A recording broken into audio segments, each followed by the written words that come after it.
Hi, welcome to our April 13th, 2021 Club Cubase live stream. We'll get started here in just a moment. I'm going to do a quick audio test to make sure everything is coming through on my end. Bear with me just a second.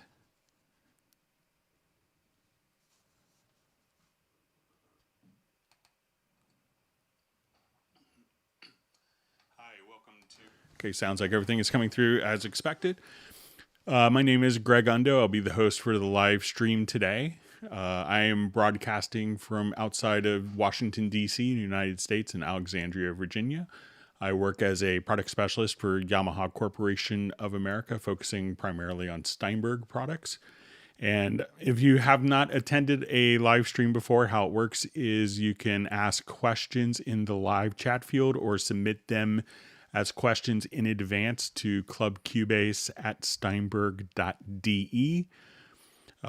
If you are watching this live, make sure that you please feel free to go ahead in the chat field to do a quick introduction. Tell us who you are, where you're from, and we'll get started in just a couple minutes. We're going to let some people get logged in. If you're watching this on the replay, we could you may want to skip ahead just a couple minutes. We're going to give a couple minutes for people to get logged in, and we'll get started because we have lots of great questions that were sent in. So let's go ahead and see. And so once again, you could ask questions directly in the live chat field. The people's ability to ask questions will far exceed my capability to answer them in a real time format. So if you have your question and you're not getting an immediate response, I may have to take a little while to get to it. So if we could try to refrain from asking the same questions over and over again, the same questions repeatedly, that just kind of slows down the process. So if we try to avoid that,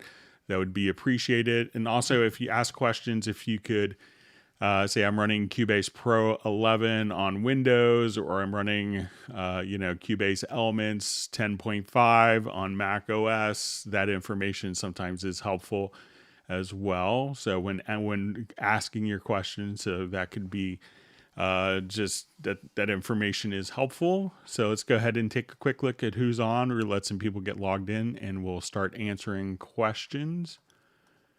Okay. So you see Jan from Stockholm, who is kind enough to do the Cubase Index site. So if you've ever wanted to see if we've covered a particular topic in a live stream, you can go to cubaseindex.com and do a search there. We also have some other people help out. So we have Agent K, who does some moderation for us when necessary. And also we have Jazz Dude, who does a lot of great help for people in a more real-time manner, who's also involved with the Cubase Nation Discord. So another great resource for people to check out. We will try to have the timestamp of all the questions asked in today's live stream posted later tonight in the comments field. So it'll be pinned at the top. So let's go ahead and see who's on. So we see Dallas LaRue. We see Vinny Sabatino, sub 403.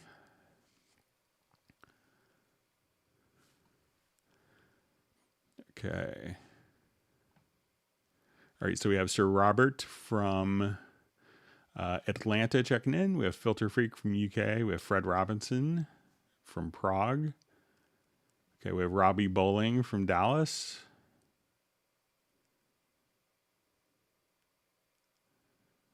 Okay, we have Uno Momento from Finland. We have Estonia. We have Pablo Vasquez from Galicia, España.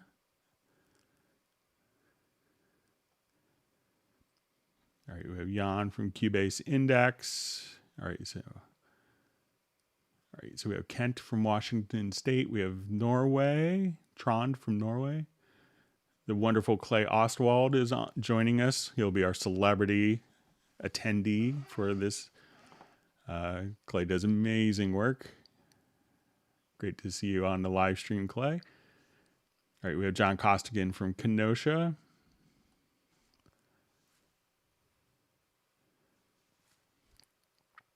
All right, so we have India checking in.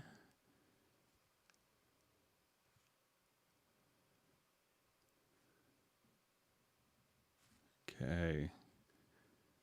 We have Alexandros from Greece. We have Ukraine checking in as well. All right, so we'll get started here in just another minute or two. All right, so we have Mumbai. We have Neurotic Nexus from Germany. Okay, Robbie Bowling from Dallas. All right, so we'll wait just another minute and get started. All right, so we have Ukraine. All right, Luciano from Italy. We have Space Crawler from Germania. All right, so we have Iceland. All right, so we have Ghana. Okay, we have Channel 69 from Dallas.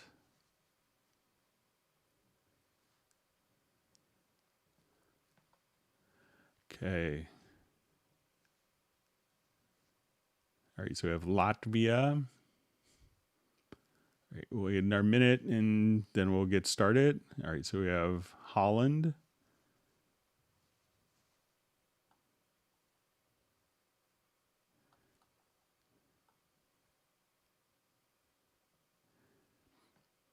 Okay, so let's go ahead and get started with our questions. Sorry, I was delayed by a minute or two. My little mic boom arm fell off right as I was getting ready to start, so I had to get it secured. Okay.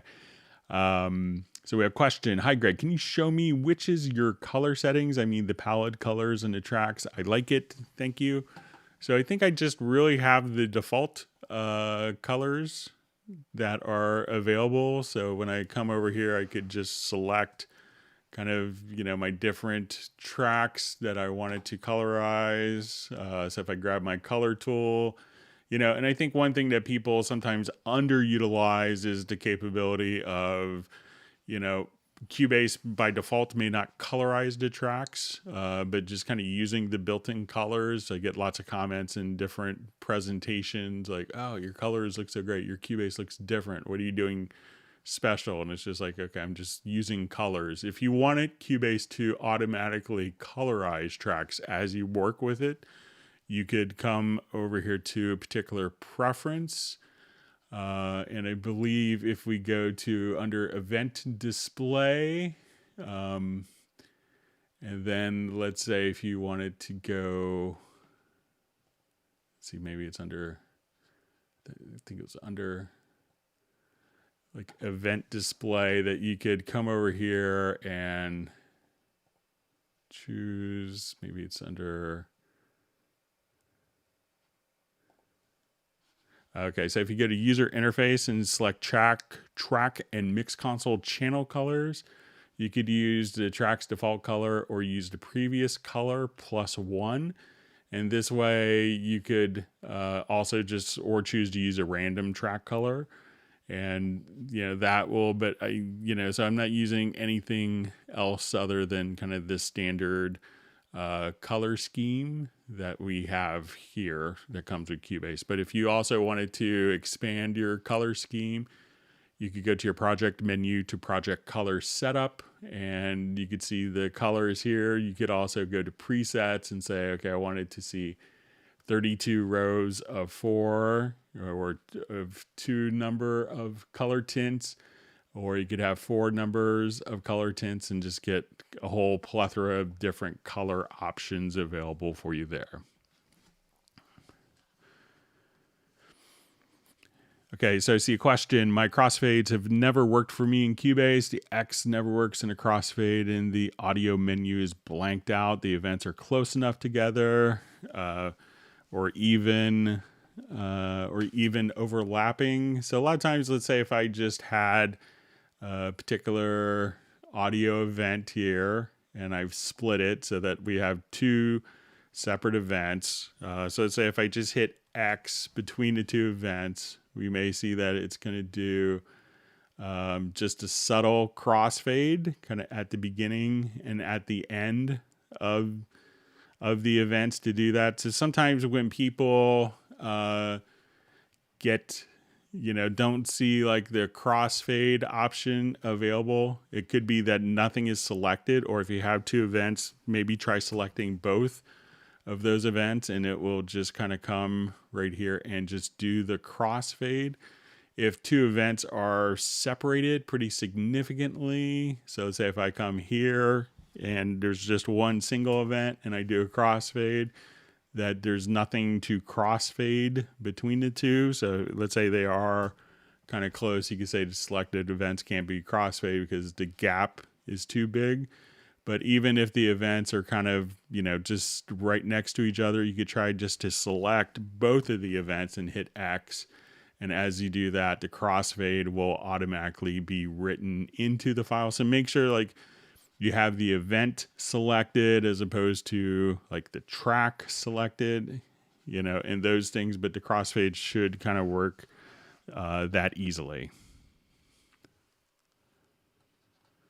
Okay, so we have a question from Vinny. I'm looking for options to correct my hearing loss in music. Please show us how to create a separate in-ear stereo bus send with the ability to add plugins, mainly EQ.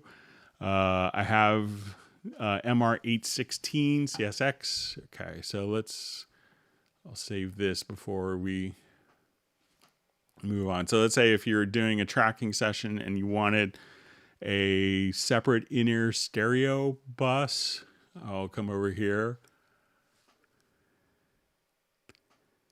So let's take this project. And let's say if you have hearing loss and you needed to kind of compensate for that in the mix process. So let's say if we're kind of just playing along here, and let me just check my routing quickly, sorry.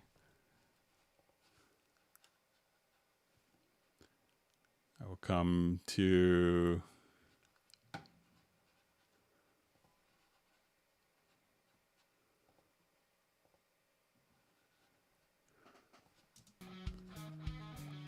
okay, so let's say if I have this mix, I wanted to create kind of a separate mix for in-ears. What you could do is just come right to, let's go to our main mix console. And as we do that, we want to go to the racks and just go to our Q sends. So quickly, I'm going to hide my input channels. I don't need to see them in this process. And I will select all of my tracks in the particular project. And let's just send it to, I could send this to my Q mix. So I'll just right click and I'll say, let's just activate all of the Q sends in the project. And I wanted to now use the current mix levels.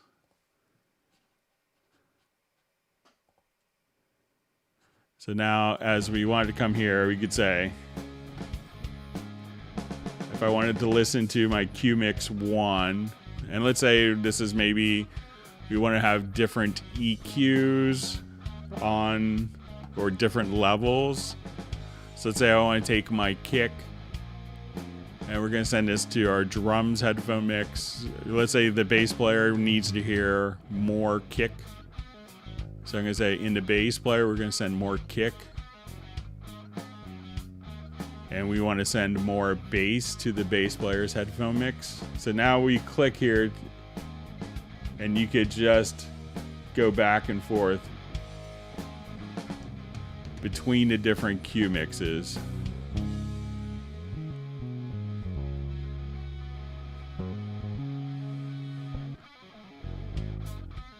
So say I go to,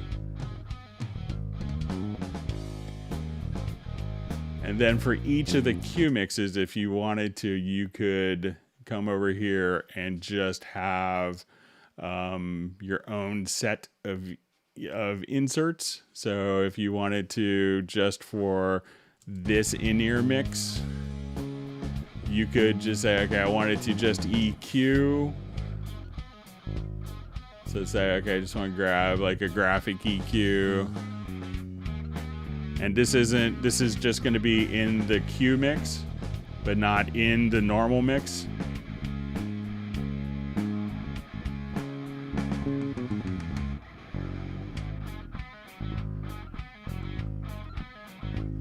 Now you could also just have this set, if you wanted to have your phone's channel, you could also have inserts. So if you're just using this for in-ears in the actual control room, you may just put it, to route your phones and be able to adjust EQs here. So make sure that you click on the inserts, and then you could do different EQs just in the monitoring path without affecting the mix without affecting the actual mix itself. So let me know if that works in your situation, Vinny, and that will work with any audio interface.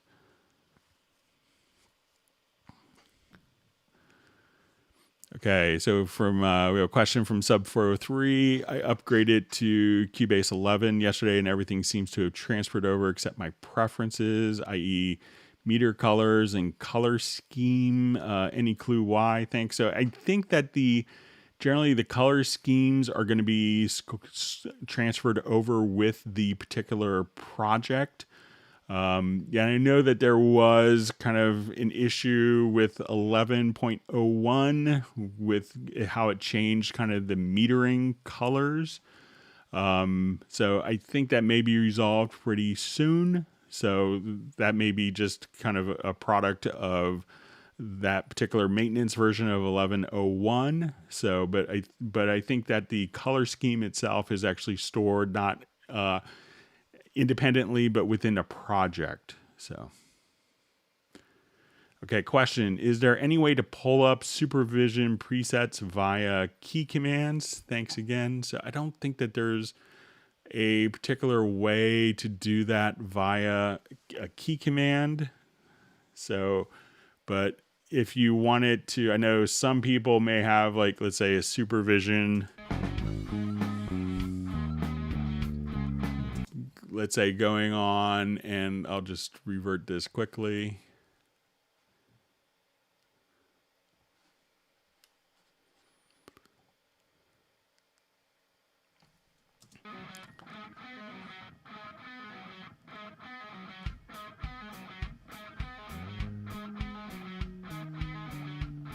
All right, so let's say we'll just go to our main mix here. So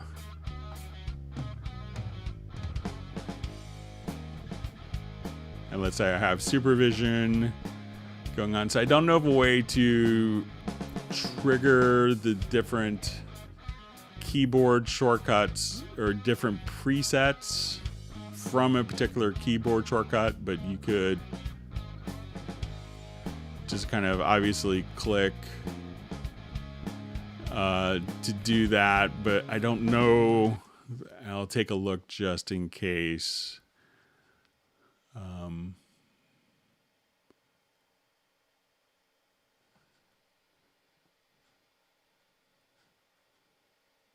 So let's go under our key commands.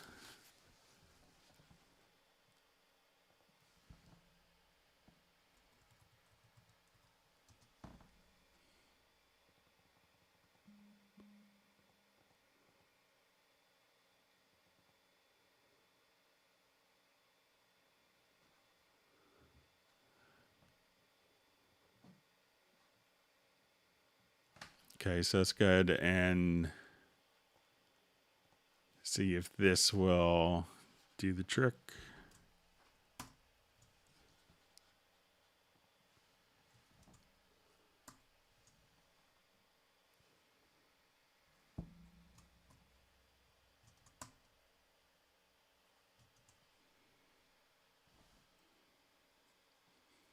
Just find a keyboard shortcut here.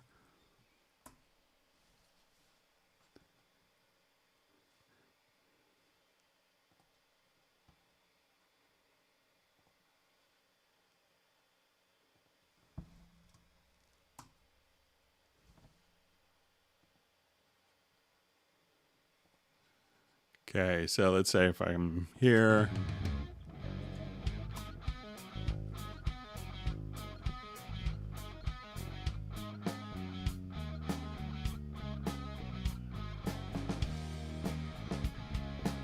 So we could open this up.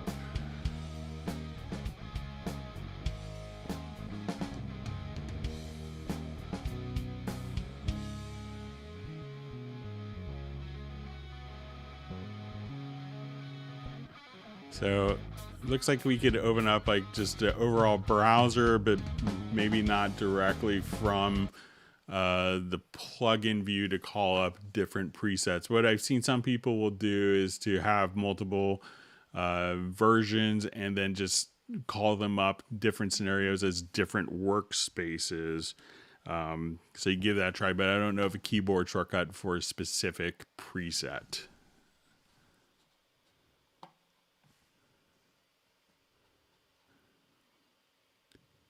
Okay.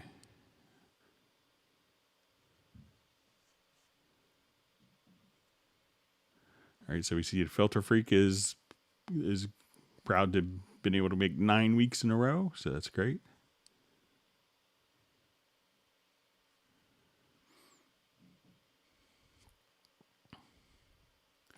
All right, so we have a question. Since the upgrade to 11 or 11.1, my mouse pointer reacts sluggishly or not at all. Example, when resizing a track's height, it doesn't change to the double arrow for ages. MacBook Pro, Cubase 11 Pro, known bug. So it seems like mine is kind of, working. I haven't experienced that.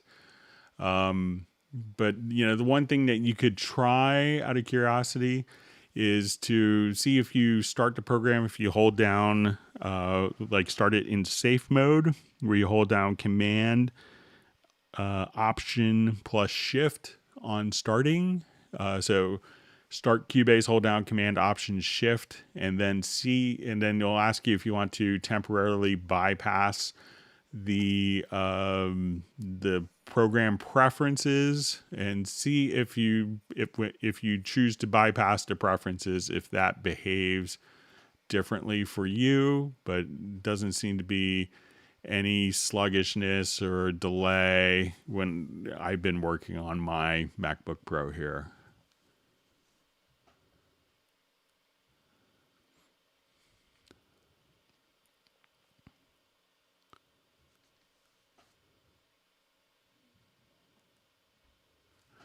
Okay, so hi Greg, I hope you and your family are doing well. My question, my Isotope plugins opens as black empty windows and freezes my whole Cubase 10 session. I cannot interact with Cubase until I force quit it. Do you know why it's acting like that, or how should I fix it? So generally, if something is opening up black, I would say it's going to be maybe display related. So you don't mention if you're running on Mac or PC. If you're running on PC, I would maybe try going to the Cubase preferences here and see if when you go to, it's going to be found under General in a Windows, you'll see a use high DPI. So out of curiosity, try to uncheck the use high DPI and see if that makes a difference. Also, with many of the plugins, make sure that, you're not running the VST2, run the VST3, run the 64-bit, especially if you're bridging older plugins. So make sure that the plugin that you're actually loading is a VST3, 64-bit, and see if that makes a difference.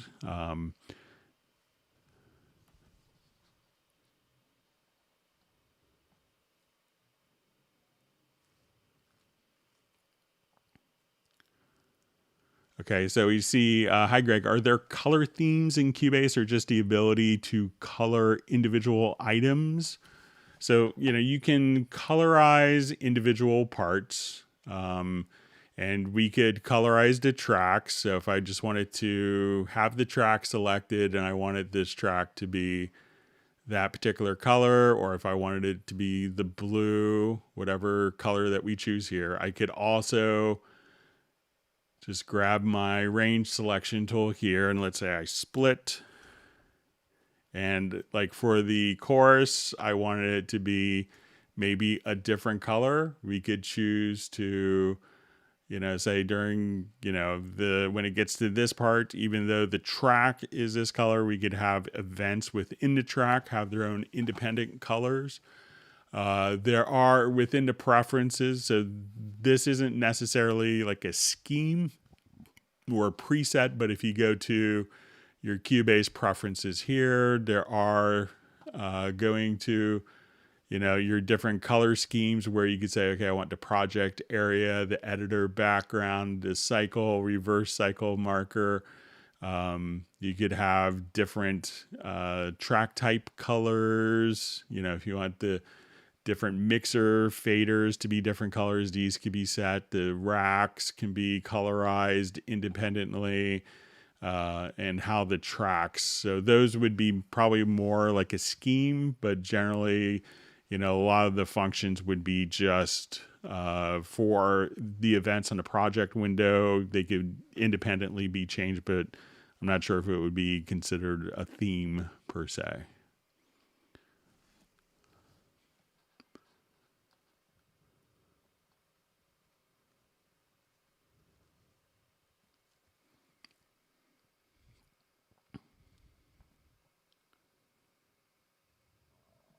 All right, so also saying with the isotope plugins to Jan from CubaseIndex.com, it indicated to try to make sure you had the latest version of the plugins, that he had something similar to that happened to him with.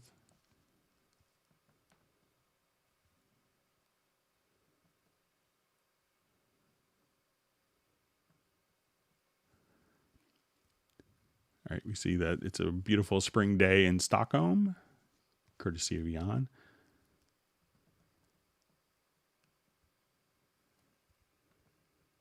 All right, so we have Trance 2020 from Berkshire, UK. Just joined us.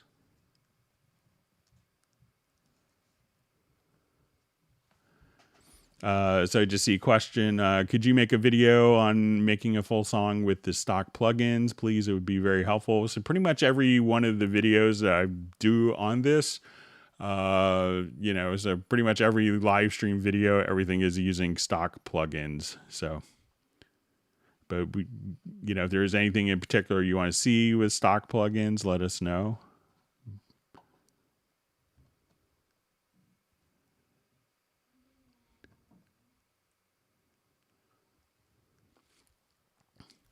All right, so we have a question. Do you use an external program to transmit the Cubase audio to OBS? So I use OBS as kind of the transmission software for the live stream here on YouTube. And what I do is I went through a number of different iterations to come up with a workable system. And I use kind of a 2-device approach. So I have my Cubase is going out of my audio interface. So I have just, when we go to my audio interface here, I have this going to my Steinberg UR24C. So Cubase is seeing that. The analog output of that interface is going into a Yamaha mixer with a USB output. So I think it's an MW12CX. And that is my, and that's a mixer where my microphone is connected to. So I could simply, if I need to cough or my son knocks on the door, I could mute my microphone quite easily.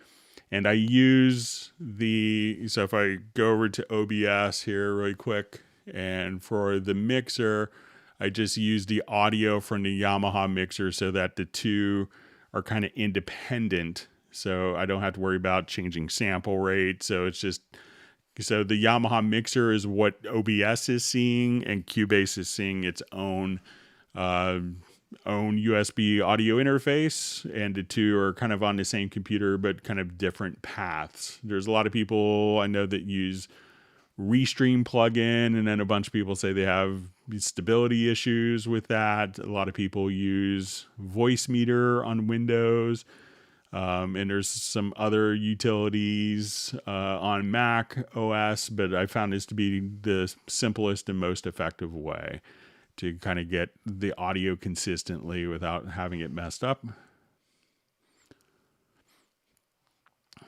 All right. All right, so I have a question. Hi, Greg. If my VST instruments are not showing and then I relocate them and they show back up, will a previous track made with a VST instrument reload the original instrument sound picked?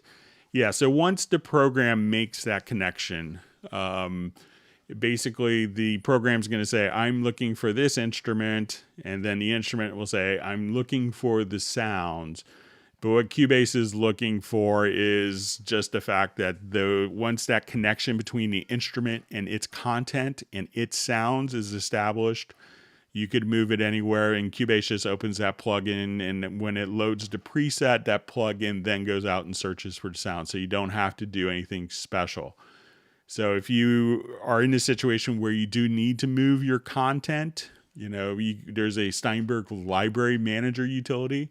So now you could take all the different Groove Agent kits, the content that comes with Cubase or Nuendo, and you could choose to move these, and this will keep the link between the program and what is actually, and between the program and its content, so that it's seamless to you as a user. So once you have it set up here, you don't have to go into each program and tell it in each project and say, no, look in this area for the content. So it'll just be kind of handled in the background for you automatically.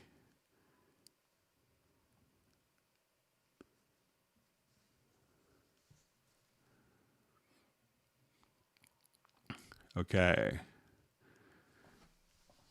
All right, so we have a question from Robbie Bowling. How do I advance my regions, say a bar, or give myself time, simple setup, and cue instrument like a pedal steel?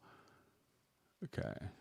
So if you wanted to, let's say, just take all of the instruments here, so if you wanted to just select all your instruments, so you could just go to your start menu here and just go directly, so let's say if I just select all of my tracks, I can see the start position. And if I wanted to just adjust here, and I'm just hovering over with my mouse and using my mouse scroll wheel, and then you could just kind of move all of your content. Another way of kind of doing this, especially if you already have like existing automation and tempo, if you want to give yourself like a little bit of buffers, if you go to the project setup, which is Shift S, you could just say, let's do a display bar offset. So let's say I want a few bars at the top.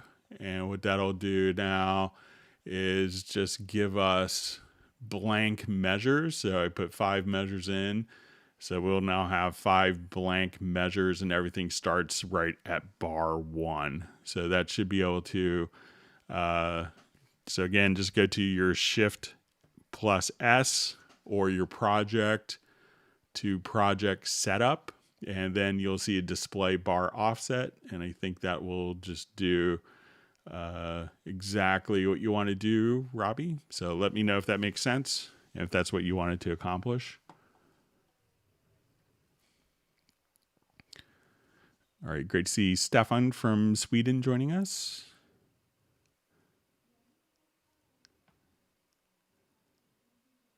Okay. All right, so we have South Africa joining us, and Latvia.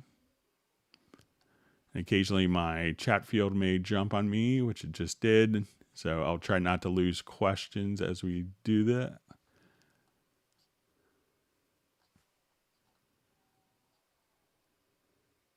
All right, wonderful to have Tim Weinheimer from Mission Viejo.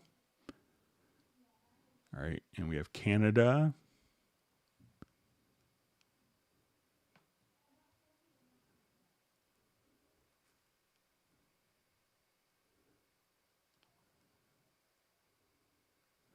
And Jazz Dude's interesting is mentioning that on the Cubase Nation Discord that there's a color template that people could download.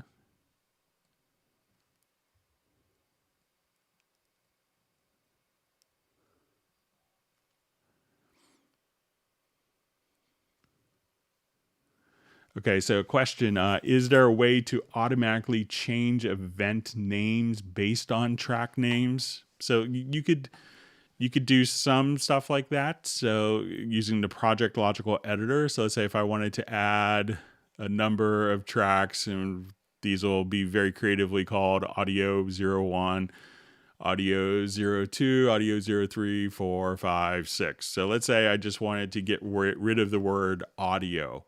So if I go to my Project Logical Editor preset, I could basically come right over here. I'm just going to make sure I had something. Okay. So we could work on the name. So I'm just going to take like the selected tracks here, and let's say, okay, we want to, we're going to say media type is, or container type is equal to track. And we go to name operations. So I could say replace audio. And we could just come here and so let's say if I just want to replace audio or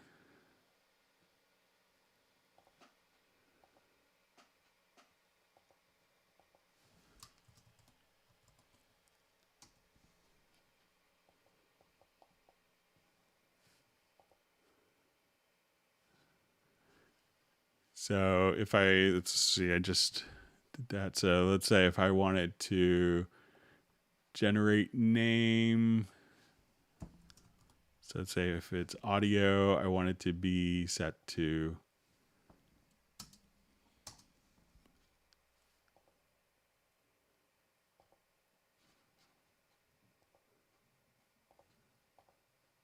all right, so let's just try prepending name. So let's say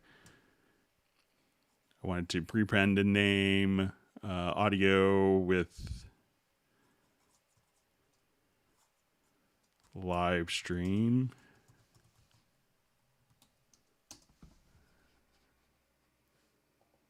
So now we can see live streams, slash audio. So you could do, appending, prepending, replacing, generating name, replacing search string. So I think if I come here, so say I want to replace audio with,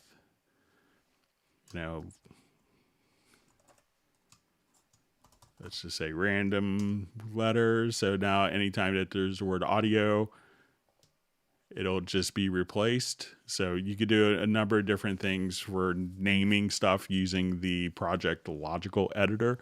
But if there's a particular thing that you wanted to change event names or a particular way, just let us know. All right, great to see Millard Brown on a Hangout, on a live stream here.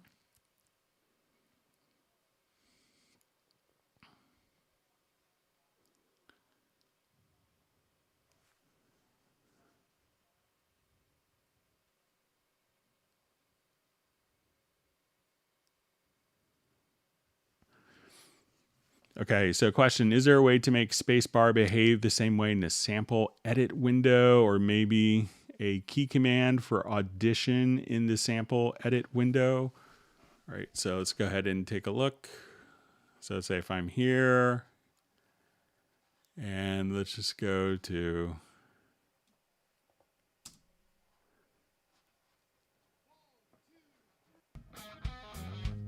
so let's say I just solo the,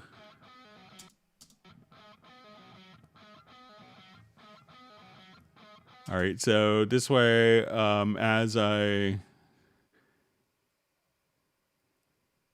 okay, so it says, is there a way to make the spacebar behave the same way in the sample edit window, or maybe a key command for audition in the sample? So I just have this muted. But let's say if I'm in the sample editor and I just wanted to solo.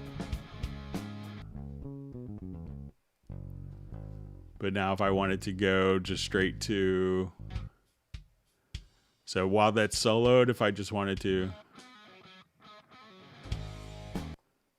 so whatever I'm kind of on at the time,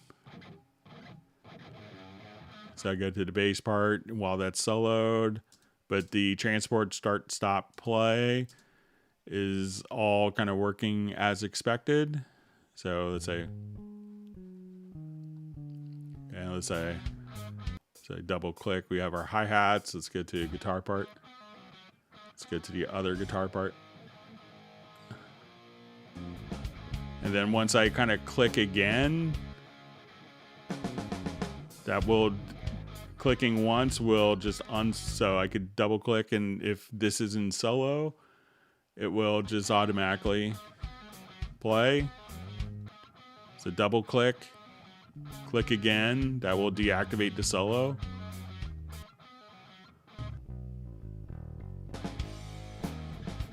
So let me know if that makes sense, if that's kind of what you wanted to accomplish, or there's something different. See a nice comment from Tim Weinheimer, Dom Segalis rocks, as well as Greg O, both Cubase masters. Is much appreciated all the teaching that you guys do to make product support awesome. So thank you for the kind words. Dom is a great guy. I look forward to catching up with him in person. We missed each other at the NAMM show since it wasn't in person this year, but we usually have last year we got to sit next to each other at dinner and catch up, which was great.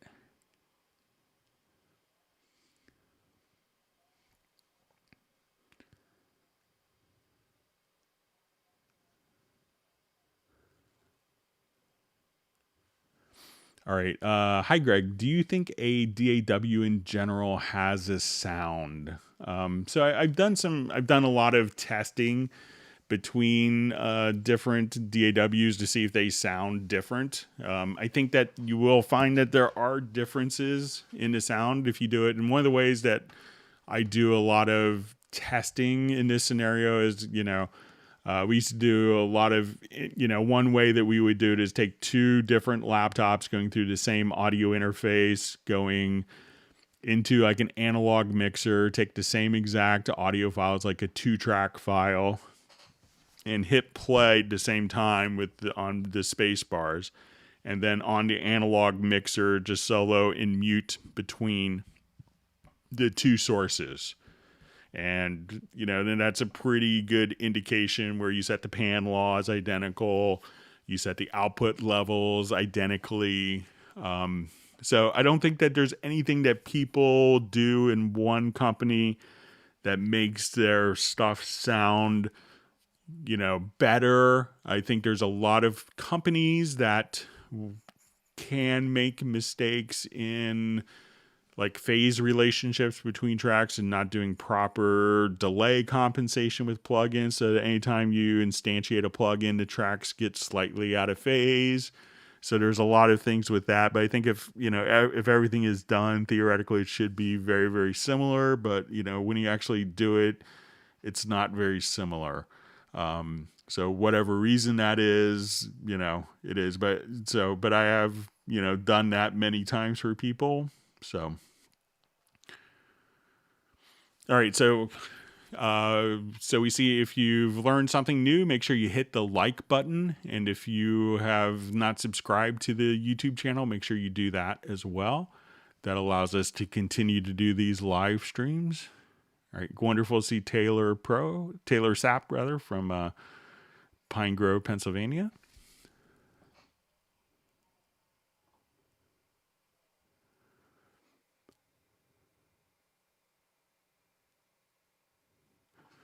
Okay, so we have a question. In C11 Pro, is it possible to get a MIDI loop preview to follow the chord track before dropping it into the project? Okay, so we'll just do a new project here.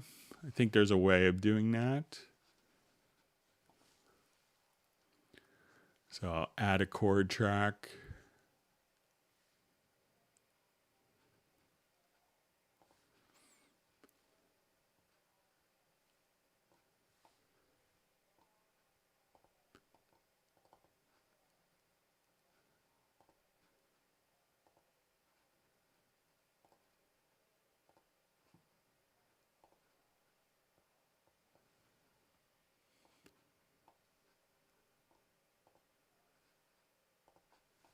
All right, and let's come over here.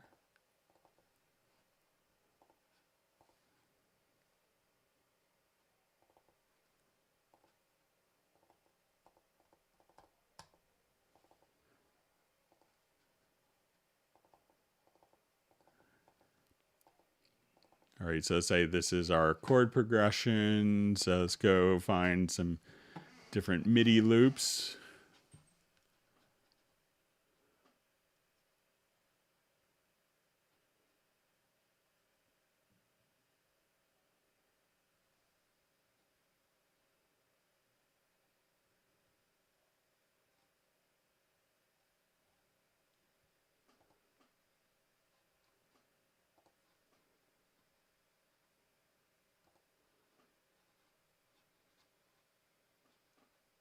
All right, sorry, I'll just take bass off here.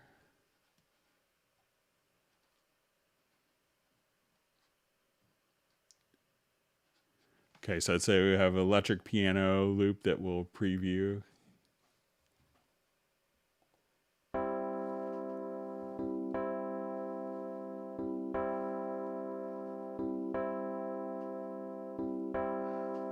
Okay, so here if we choose this option, we can say link playback to chord track. So let's say I'll just go back here.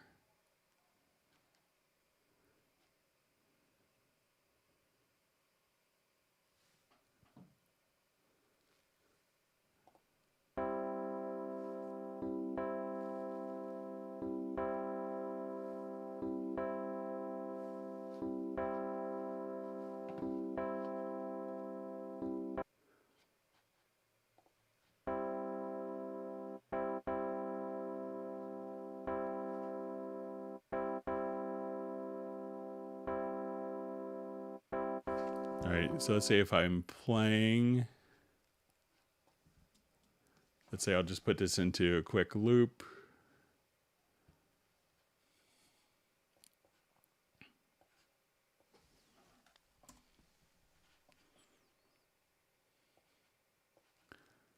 Okay, so let's say I'm playing, and now let's go ahead and just try.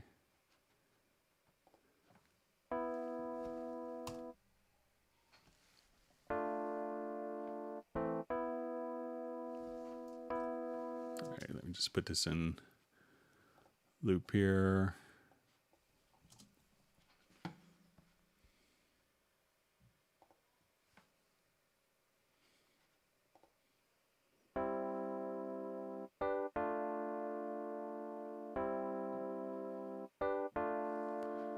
So let's say electric guitar. So as it plays, it's now going to kind of audition through the chord track. So we can just get this loaded up and I'll just hit play.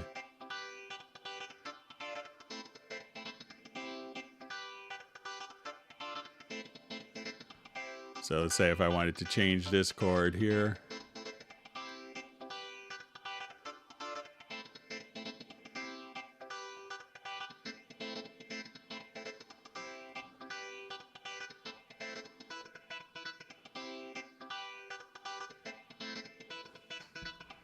So while you're playing, just make sure that you have this little icon here, and that will link the playback to the chord track in real time to audition different loops. All right, so we have a question. Does Cubase have a Studio One like folder track acting as a group track? So they're independent of each other, which makes a lot of sense. But if you wanted it to be tied together, I could just take these particular tracks, and there is a macro. So if I just wanted to go, I could just say selected tracks to new folder and add group track, and then we can give it a name. And then we have all of those within a folder and a group track added. So, generally the folder track is, a more of a visual organization. But if you wanted to do that both at the same time, one of the included macros, again, is selected tracks to new folder and add group channel.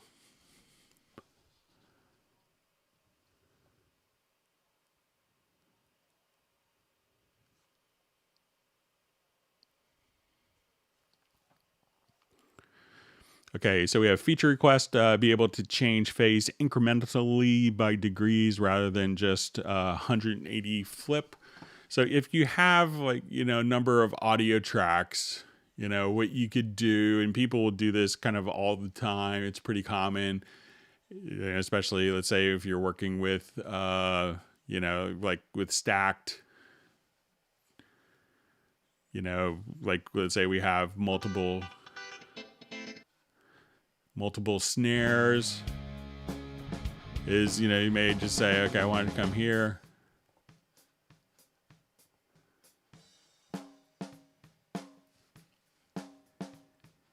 But just let's say we have these two snares, what people often do is just come here and they could adjust the track playback, ever so slightly.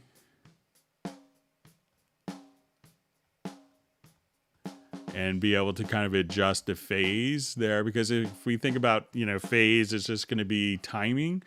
So you could choose just to, let's say if we wanted to make these two tracks taller and kind of check their phase relationship, as we do this, we could also just come right here. Let's change our master to seconds. And then I could just say we wanted this to start, ever so slightly differently, so you could just come here down to, a sample or to a second and just adjust the timing of it. So that would give you, in essence, it's not going to be 180, 179, 178 degrees, but that will get you to the same exact effect that you want to accomplish that.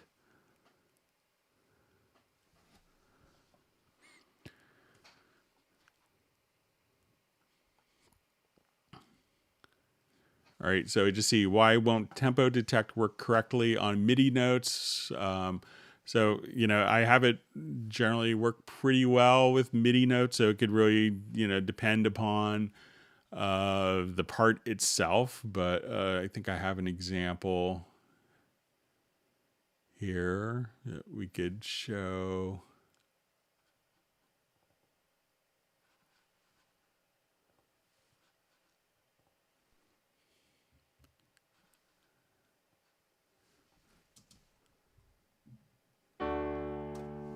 So let's say like this isn't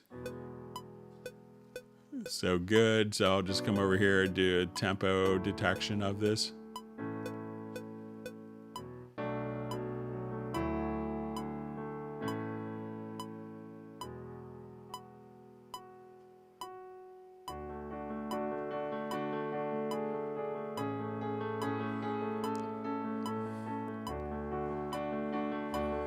So, I mean, that seems to work fine, but I could see if there's, something that's not like rhythmically steady, or just kind of maybe a bit out of bounds, that might not work. But, generally I've found it to work pretty well.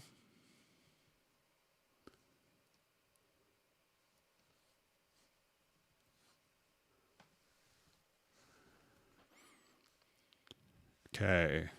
So just see. All right. So we have Gary checking in from Santa Monica. I miss going out to Santa Monica. Spent a lot of time there. Okay, so we have a question. I set up VST Transit to collaborate with a bandmate that also has Cubase 11 Pro. Our files currently have MIDI only, but it still takes up to 15 minutes to synchronize a project. Any tricks? So I don't really, sometimes it could be dependent upon, people's internet connection and the speed of that. So I'm not sure if you've done it with other people that have had kind of the same. When I've done it, it's been pretty reasonable. So it does seem a little long, but maybe if there's something going on with, the other person's internet connection, or, that could be, but I believe kind of as the back end, it uses Amazon Web Services. So it's usually pretty robust, but, try it with someone else, Kent, and let me know if you have the same exact experience. And if you want to email me at clubcubase@steinberg.de, I could try with you as well. All right, we have Jacques from France joining us.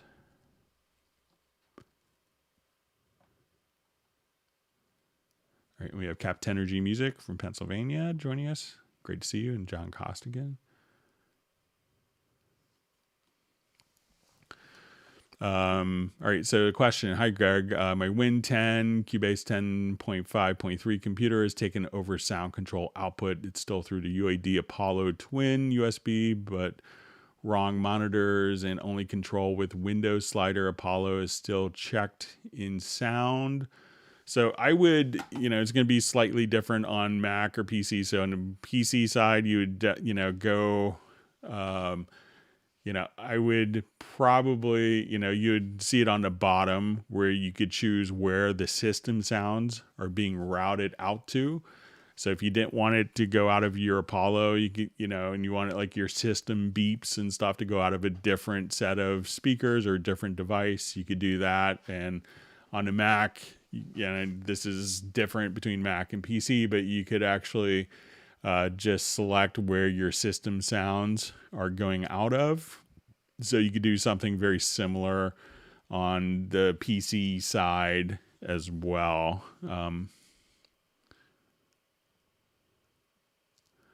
But just select a different device, and then I think you should be all set. And it's just going to be kind of where you see like the little speaker in the bottom right, just maybe, send it to your onboard audio interface.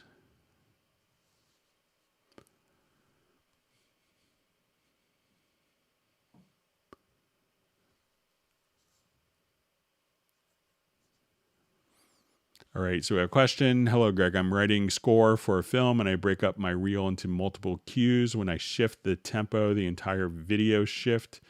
What is the best way to tackle that? Okay.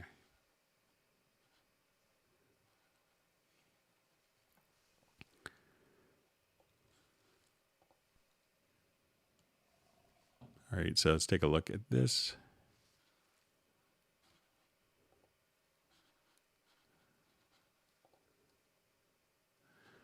Okay, so it says you broken up the reel into multiple cues. When I shift the tempo, the entire video shift. What is the best way? Okay, so what I would probably do is just to lock the video here.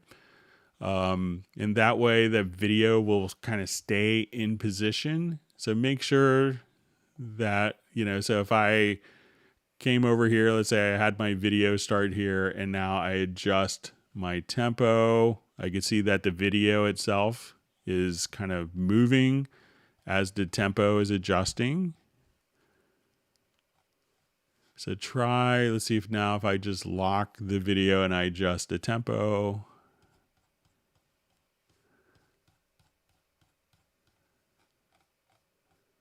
Okay, so let's...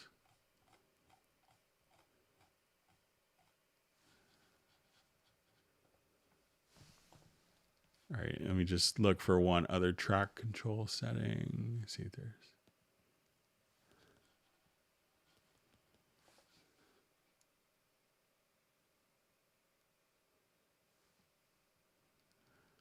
So try, coming over here and just, try locking the video itself, and you might be able to just...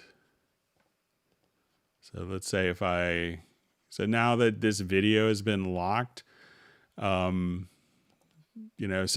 when we see this in seconds and I adjust the tempo now, it's saying at the same exact time, but it's going to change based on the beat, based on your tempo. But here we can see that the video itself is regardless of the tempo. So you may have to, switch to see if when you go to seconds, you'll probably notice that video is going to stay kind of at the same time value, regardless of, but if we go to bars and beats, it looks like the video is moving, but it's playing back at the same time. But the video itself, the bars and beats are adjusting accordingly. So it could be staying at the same exact position. But and as you do that, your MIDI tracks could follow, but you could have your MIDI tracks set to linear mode And you could toggle between musical mode, and that's if you wanted the events to follow to change based on the tempo, or if you linear mode where it changes, the event is tied to the time position. So try that.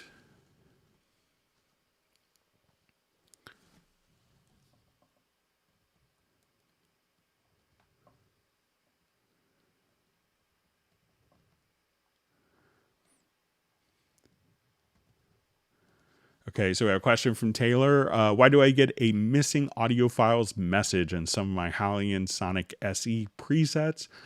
So generally that would indicate that there's maybe one of the VST sound files perhaps wasn't installed.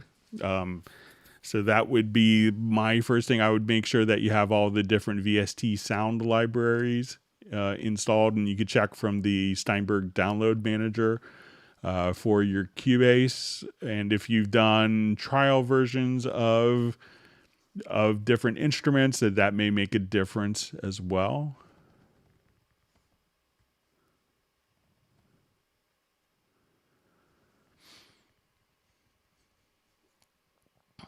Okay, so we just see, hi Greg from Germany, how to add reverb to my headphone without latency when recording sounds. So, it could really depend upon your actual audio interface. And this is something that the Steinberg UR series do really well, is that when you go to, because they have built-in DSP. So some plugins will, and often many reverbs will impose, a different set. Sorry, just my mic stand here. I'm going to mute my mic. Just bear with me.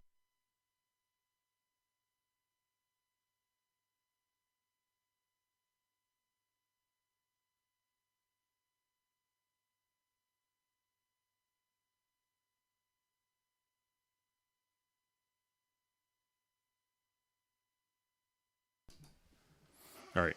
So, but depending on your audio interface itself, so as you add, plugins during tracking, and you could see your plugin. So, say if I was doing a new tracking session,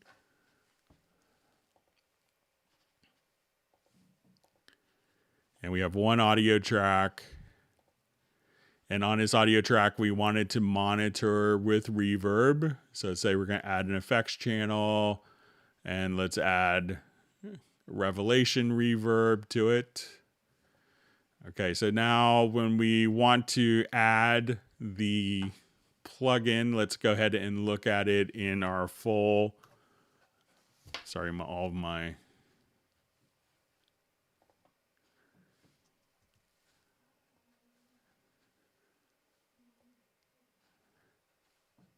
Sorry, my Apple keyboard just took all my function keys away again. So let's come over here to our mix console.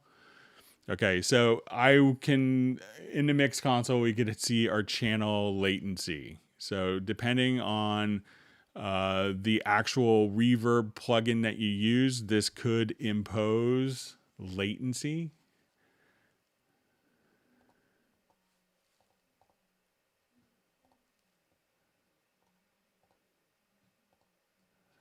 Okay, so now when we want it to, so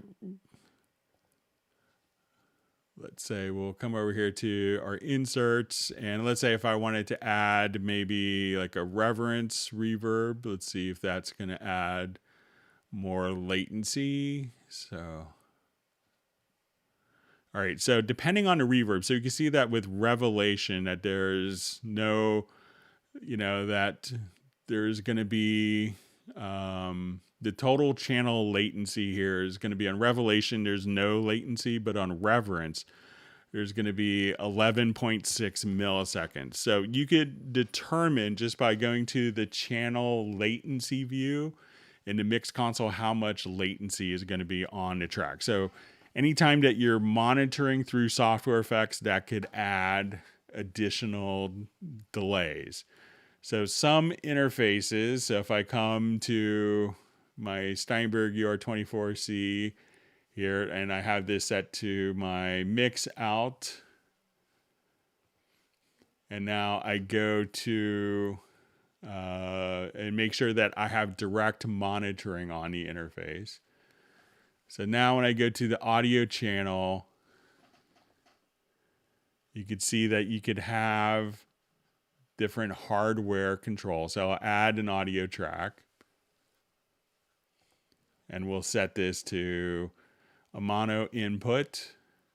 And now we could come to the UR24C panel. And this is one of the things that makes it unique. And at this point, we could have the send turned on. And as we do this, this reverb is being powered directly from the audio interface itself with no latency. So a lot of audio interfaces, can have the option of built-in reverb so that you can monitor these through your headphones with no latency. Otherwise, you may have to use kind of a smaller reverb that is minimal on latency just to kind of make that whole round trip lower. So those are some things that you could do. So if you don't have like a UR or an MR interface or an AXR, you may want to just look for a reverb plugin that has minimal latency, and that can make it a little less confusing for the particular performance.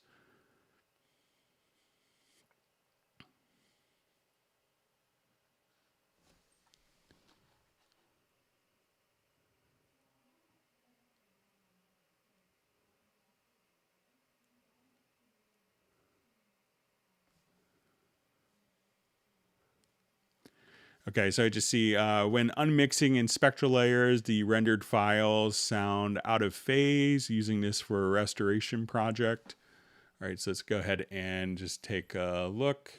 So, I mean, it's, doing a tremendous amount to pull out, your different capabilities to have. So, but let's go ahead and just take a listen to I have some really good stuff that's very effective. I can't really show on YouTube for copyright reasons, but let's say if I wanted to, all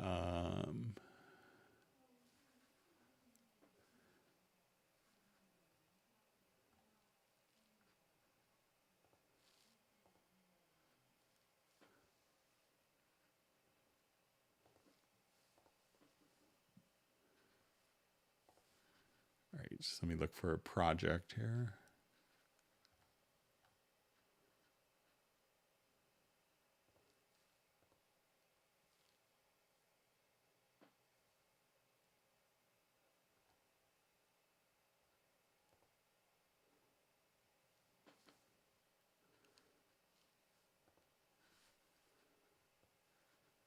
Let me see if it's in my...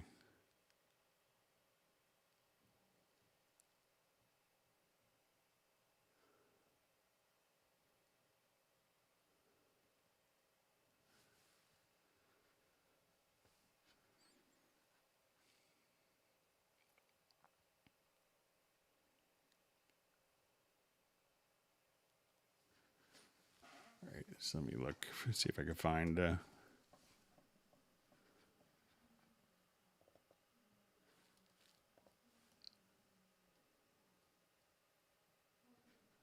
All right, so let's say if I wanted to...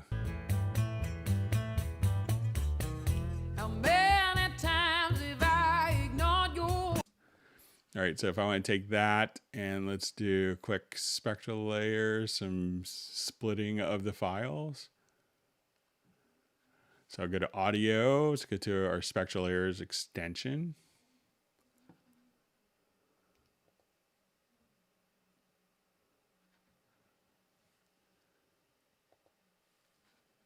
Okay, so let's say I want to do vocals, pianos, drums, bass, and we'll let it do its magic here.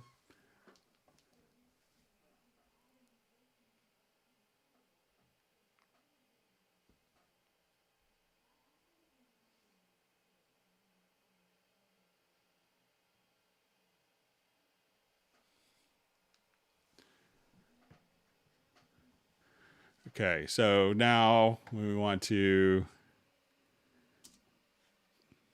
so I'll play.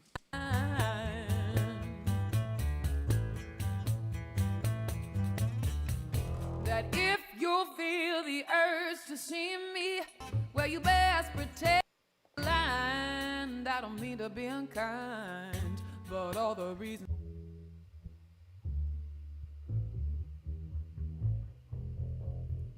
about you anyway. So if you want to take out different components, No, no, no, I don't care about what you've got to say.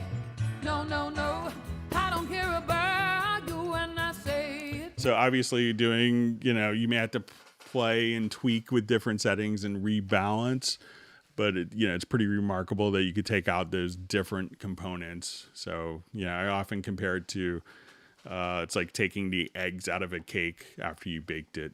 So.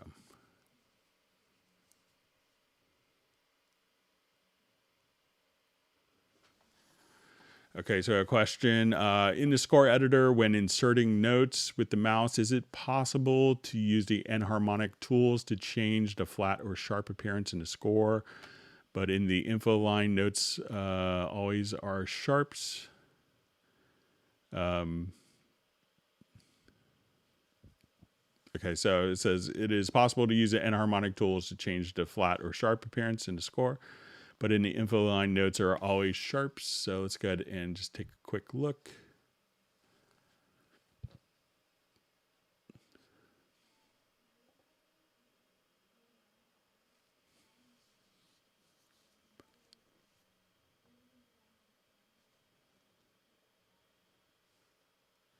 Just get this project loaded up.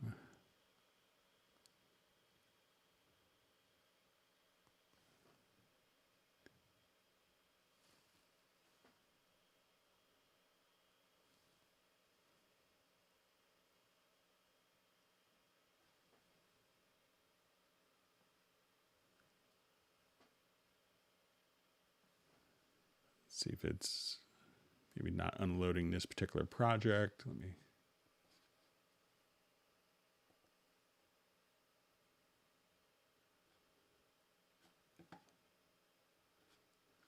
just see if I could do a quick force quit.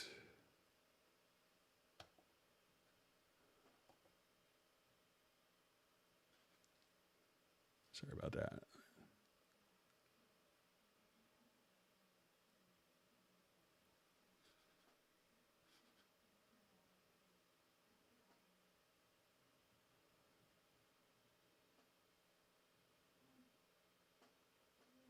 All right, I'm going to go ahead and just reboot my Mac. Give me just, if you guys could hang on for like about 2 minutes. So sometimes we have an IT thing on our Macs from work that kind of cause issues. I'm going to reboot and I'll be right back. So just hang tight.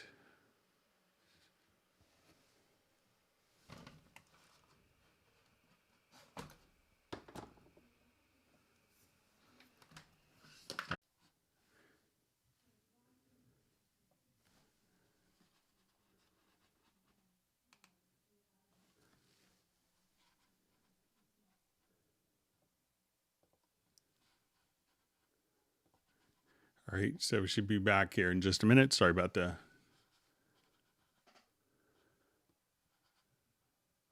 delay there.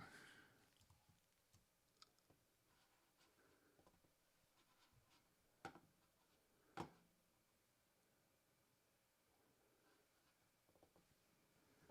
right, I'm going to do a quick test to make sure all the audio is going okay. Bear with me just for a second. Okay, sorry about that. Okay, so we had a question about the flats and sharps.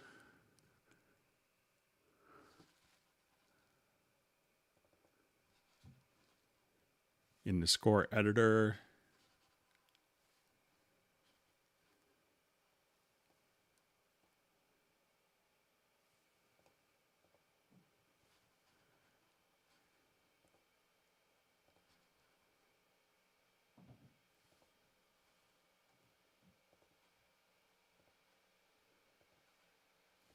Okay, so let's go ahead and I'll select some of the notes here. So let's say I'll make this, all right, so let's say if we do the enharmonic shift here, All right, so, but if you wanted to see it in, there's a preference that might help with this. So if we go to preferences,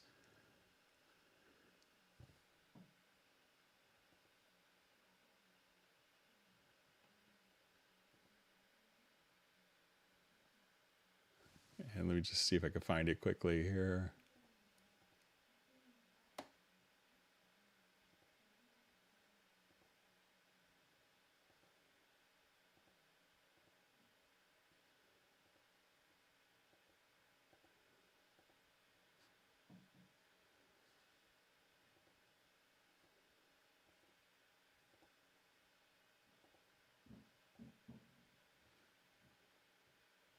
All right, so if you do the enharmonics from chord track, so let's say if I have this song set up in the key of,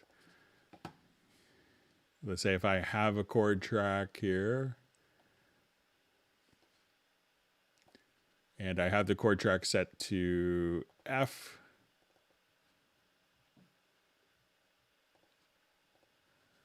right, and we look at our, let's say our key is now set to F major. We go to look at our score part. So now as I go to look at the particular notes, we can see that it's going to be entered as B flat instead of A sharp. So again, that preference is enharmonics from chord track, and then that will switch the sharp display to flats, depending on the depending upon the choice of the key based on the chord track.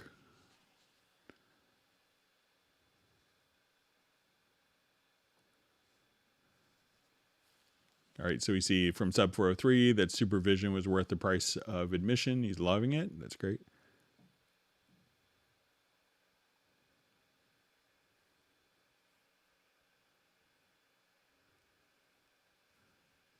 All right, great to see Sable Winters on the live stream.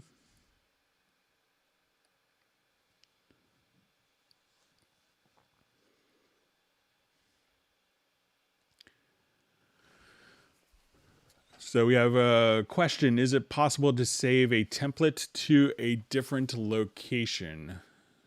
So I think it's going to go to the same location. So let's say we do save as template. And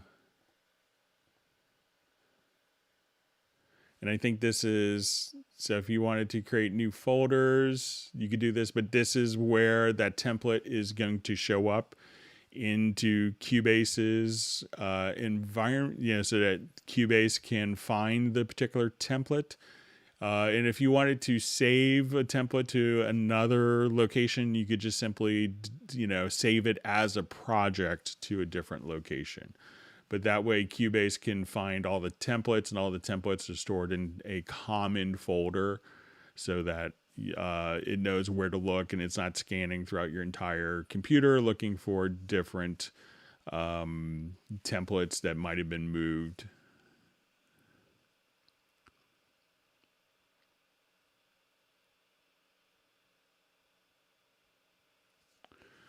Okay, so I just see from Filter Freak question, in your preset of supervision, could you tell me how to read the X meter you have set up in the top right hand? Is it another phase meter? So let me just see which one it is. So I'll come over here, let me just put this into a quick loop, and I'll just adjust my audio so you guys can hear it.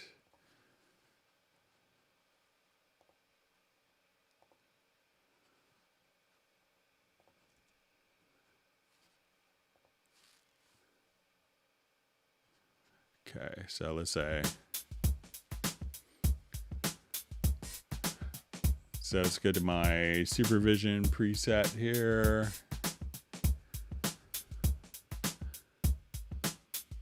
Okay, so I think if it's this one, so this is a phase meter, but you could also, when you click on the setup, there are different phase views. So you could have it be as lines or dots, and the one I may have had before was an envelope.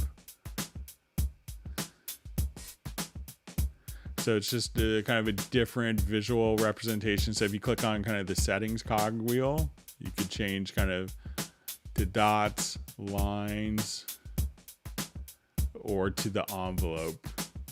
And then if you wanted, you could adjust the zoom so you feel like you're in the middle of the black hole and kind of be enveloped with your phase.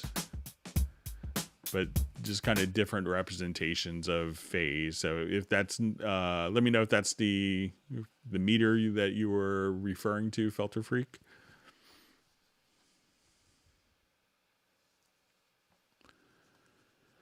Okay, so I just see a question. Can no longer right click and remove recent projects from the hub in Cubase 11. Is it going to be fixed? Yeah, I think we'll probably see a fix pretty imminent. So just kind of keep your eyes out for a maintenance release pretty soon. So I realize that's annoying. So.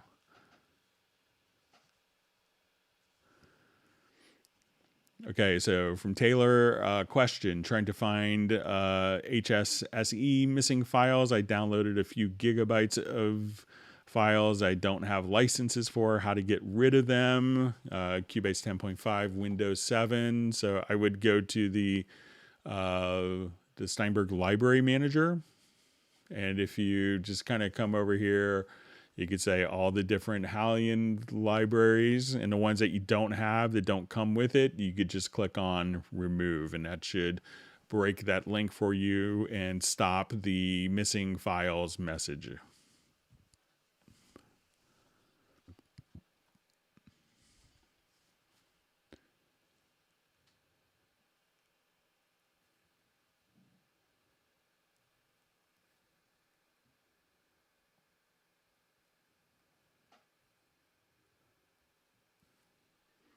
Okay, so I just see a question from Michael Fillingham.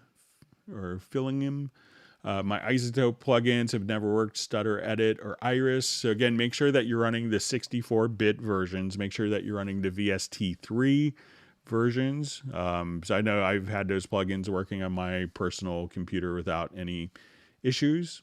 So, and someone else, Pablo, is also mentioning here Iris is working fine for him.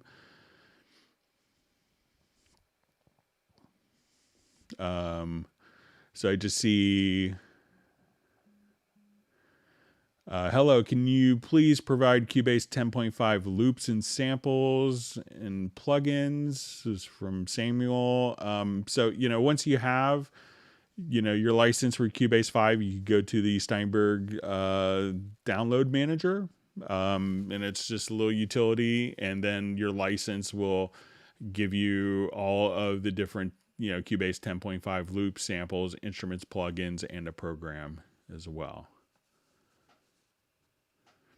All right, so question, when installing plugins, should I always select VST3 and skip VST2, even if both are 64 bits? This is from Jan. So I would always, at this point, I would say the VST2 is only for maybe a DAW host that isn't necessarily running VST3 yet, but that's what I would do. I would choose to just have the VST3 and 64-bit, and that would give you significantly more stability and advantages with processing. All right, so we have Razel from Denmark checking in. Great that you can make the live stream. And if you've learned something new, make sure you hit the like button and subscribe to the channel.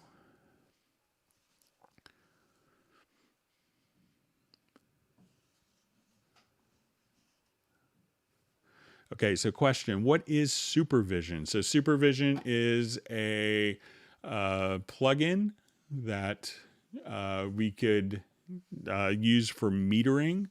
So I'll come over here, we'll just show something real quick.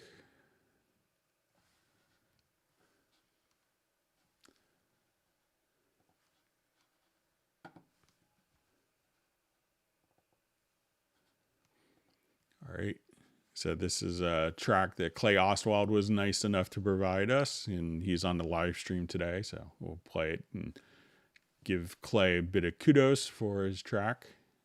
Everything he touches is always musically amazing. All right, so let's take a look at Supervision plugin. So what Supervision will allow you to do is to have, built-in metering.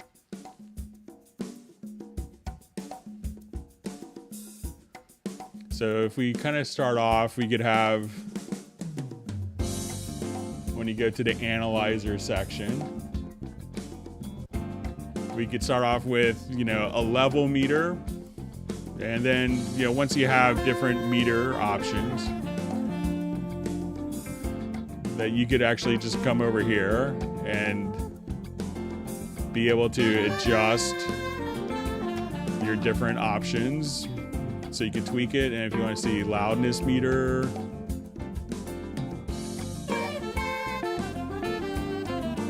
you can see spectrum curves where you can see the frequencies. And as you hover over, you can see the exact frequencies that you may want to EQ or not. Or if you want to see more of a spectrum bar.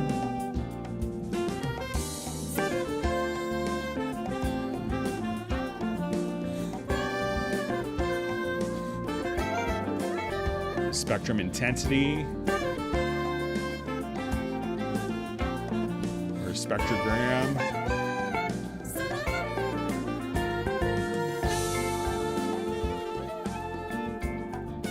or if you want to see your phase scope. And this could be on the master bus or in every single channel if you want it. How it's working in a panoramic view. So we could see your multi-panorama, so frequencies. Also kind of a correlation. So here you can see if there's any particular frequencies that are out of phase, a multi-correlation. There's surround and ambisonics encoders. There's an oscilloscope, wave scope, wave circle, or if you want to see just time. So you could come over here and see all sorts of great stuff, and even if you wanted to, you could play Pong. There's a secret mode for that, so you could put it into game mode. But you could have so you have up to 18 meters, but you could have up to 9 of them combined to switch between different meter views. And if you double click, they'll bring that meter to full, and double click again. You could go back directly to your different windows. So that's kind of what Supervision does. So a lot of people will just have it, running full time on a separate monitor just to have all of your metering handled in one particular plugin without having to spend a fortune to do it. So that's Supervision.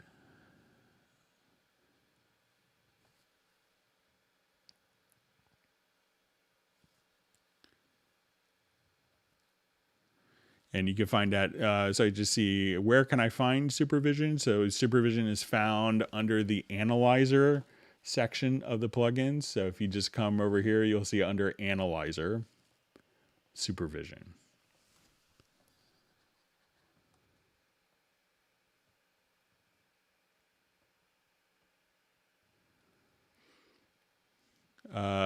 We see a question from Grant Nicholas. Hey, Greg, is there a free version of Cubase AI 11? I have the version AI 9 version. So generally, it's whatever version kind of comes with your, with your audio interface that you install at the time is the license. So that'll give you a Cubase AI license, and depending on which version it is, that will activate the license that is the current version. So periodically they will do a promotion just to, just for people that have older AI versions and want to upgrade to the later one. And there's also currently going on, I believe there's a upgrade discount. So if you have like Cubase AI and you wanted to jump to Artist or to Cubase Pro, I believe that there's a current promotion going on as well. So that's a great thing to be aware of.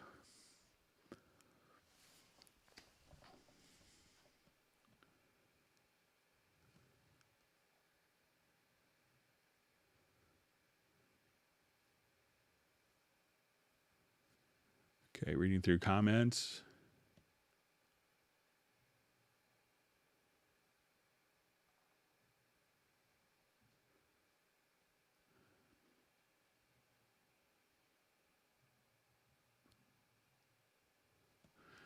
Okay, so I just see, hi Greg, my track range is all set up, but I want to export a track preview without changing it. Can I set up markers to the queue for mixdown instead of changing my range? Okay, so let's say if I have this particular project set up, so just want to, okay.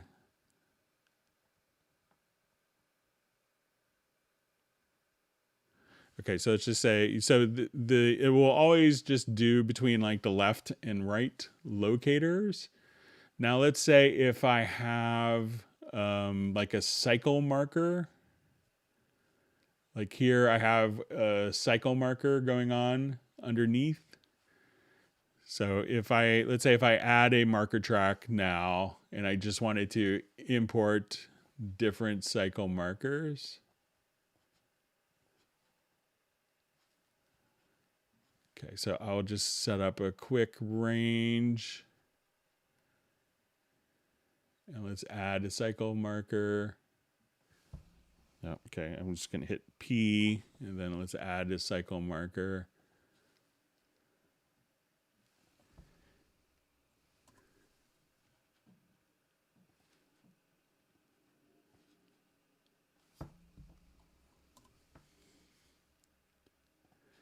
Okay, so if you wanted to do your export audio mix down, so let's say I wanted to take this as, just my range. So I'll just say, okay, I wanted this to be like the full project. I could add that to a queue. But let's say I just wanted to do cycle marker 2, which we've laid out kind of directly right here. So now I could take cycle marker 2 and add that to the queue.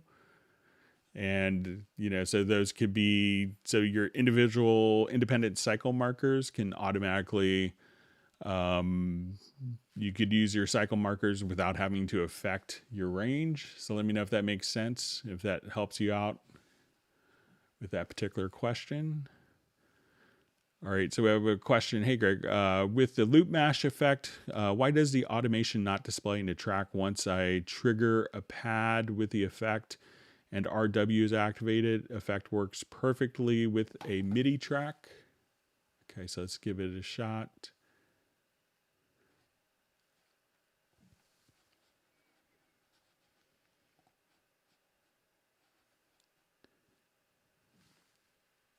Thank you for all the wonderful questions. All right, so say I put on loop mash here.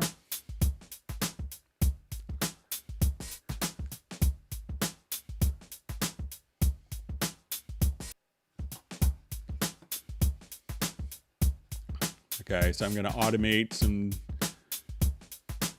different parameters here. So let's just,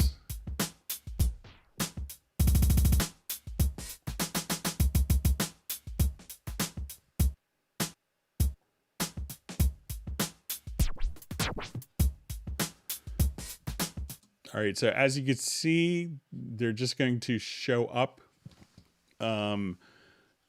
as I've automated it just by hitting R and W. And I think I have in the automation panel under settings, reveal parameter on right. But I had that done, but they'll just show up here. So it may, when we see that, it will be insert 1 loop mash effect group automation. So those are the different parameters. So you can see that everything I just did automated correctly. So let me know if that's behaving differently than what it's doing on your end.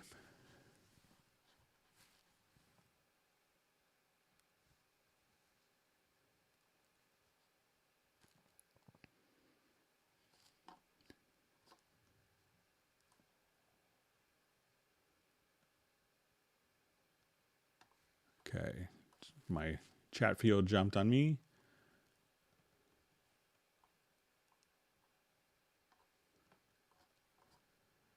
All right, trying to get back to where I was. Thanks for all the wonderful questions again.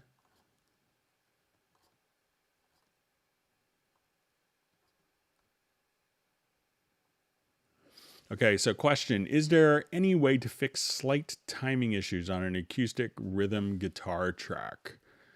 Okay, so let's come over here. I think...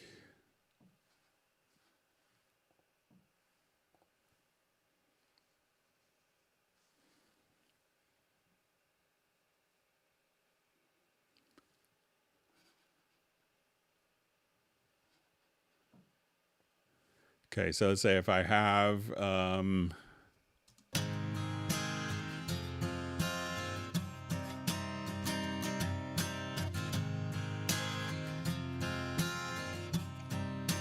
So I'm going to just come over here and just have it figure out the hit points for the acoustic guitar. So we'll just kind of have these particular hit points generated, and I'm going to create these into warp markers. So now when I go to audio warp and we go to free warp, at this point,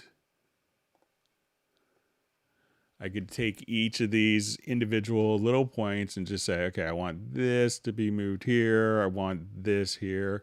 And you could just kind of tweak, you know, if someone came in a little early or a little late, you're able to kind of just tweak those different components. So I would go to hit points first, find kind of the hit points at the rhythmically significant points, create warp markers, go to audio warp, and then click on free warp, and then you could adjust as you want to correct the little timing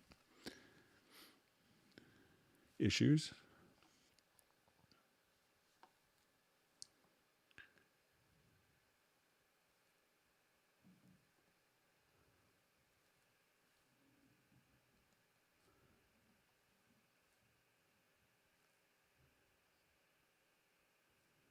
All right, great to see Walter Blackledge from Club Cubase St. Louis.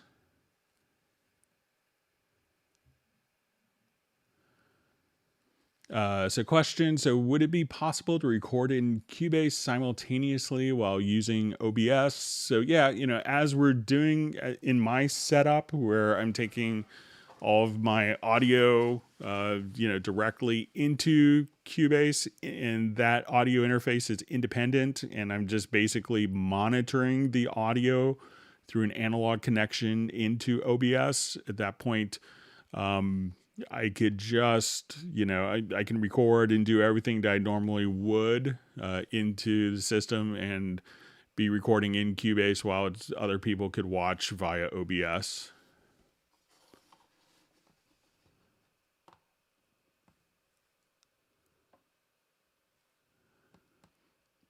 Okay, so we have a question. Where can you get loops to add to the library? So there are a number of different sound sets that are available. So let's go ahead and just take a quick look.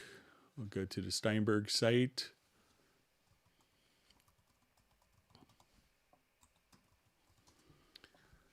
So, you know, there's always lots of content that are coming. So let's say if we wanted to go to expansions, so you go to products, to expansions and sounds, and there's different VST sound and loop collection. So VST sound and loop sets. So you can just kind of come over here. There's lots of different sound sets, you know, that are available directly here. So this could get you started.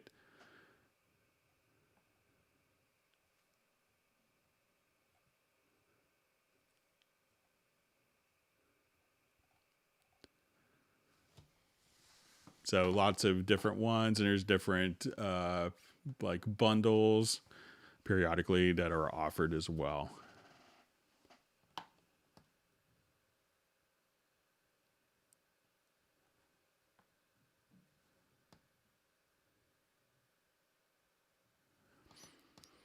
All right, so a question from Taylor. When using the download manager, how can I know which content I have licenses for so I can avoid downloading unlicensed content?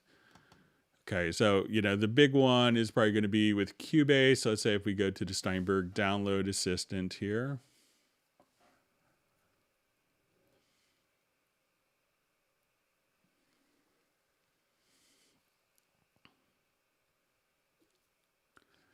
All right, so when I go to Cubase, I click here, let's say Cubase Pro 11. These are all the different aspects that are set up that come with Cubase. So these are licensed with Cubase.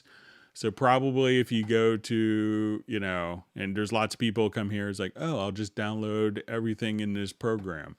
And that could get you into problems because you don't own licenses for this. So when you get into like Groove Agent kits and styles, and other, products, these are going to be sold separately. But, if you want to see what comes with your Cubase, you could just see all of this. Just click on Cubase Pro 11 or whatever version you have. So let's say, and at that point, all of these would be licensed directly with Cubase.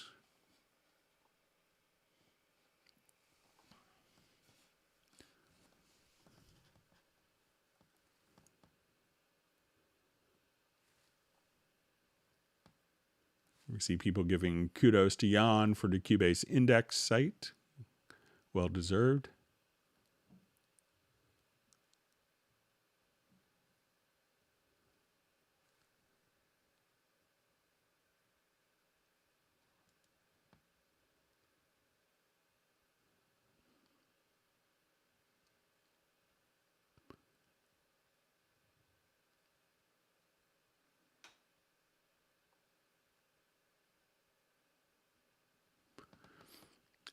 So to see, are there any news about something like sound variations in Cubase? It is a tool for MIDI articulations, connecting to VSL with Studio One. It's just one click and you're shaping articulations. It functions like an expression maps, but it's much more sufficient.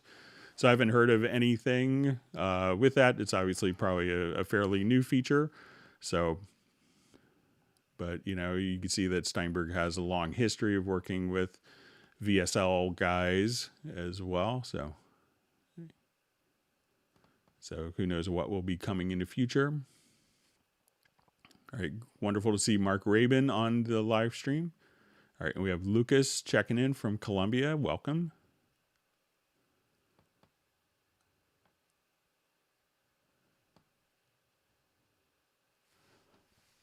All right, so to see when I push the stop button, how do I get it to snap back either to the start of the last position? It's not automatically happening in Cubase 11.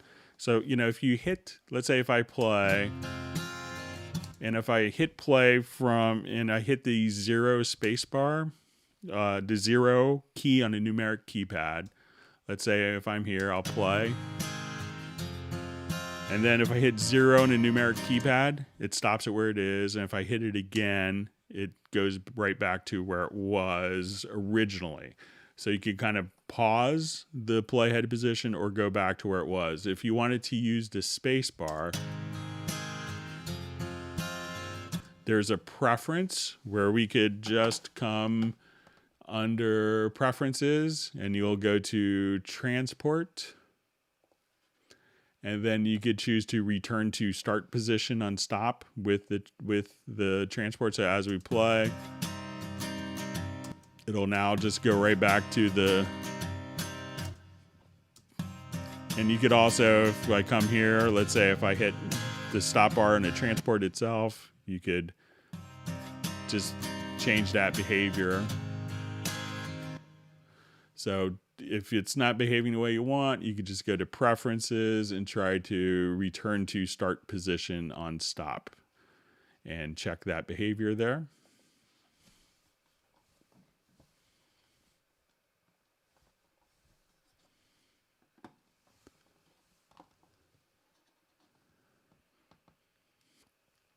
So I see a question. Hi there. I see down right a sort of pulse activity. What is that about? So it's probably this little meter here. So this is a MIDI activity meter. So I think it's my CC121, which sends out kind of like active sensing information, which basically is almost like a little handshake saying, hey, I'm here. And that's what Cubase is seeing. So it's just MIDI activity that's coming in from my CC121 controller. All right, wonderful to see Alex Morgan from LA. So I have a macro for you. I'll show you in a little bit. We'll go ahead and do it now. So since Alex is on a Hangout, he had asked in a couple of live streams how to delete events on a selected track that are muted. So I was trying to do it in the Project Logical editor, and I was stumping myself, but I came up with a little macro that I think will do the trick. Let's take a look while we're here before I forget in case we're running late.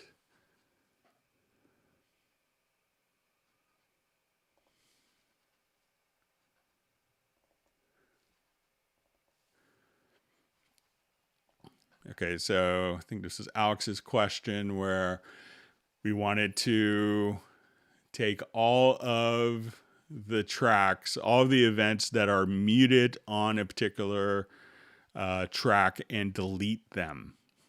Okay, so if I wanted to come here, so I created a macro, and a macro could be created in a key command.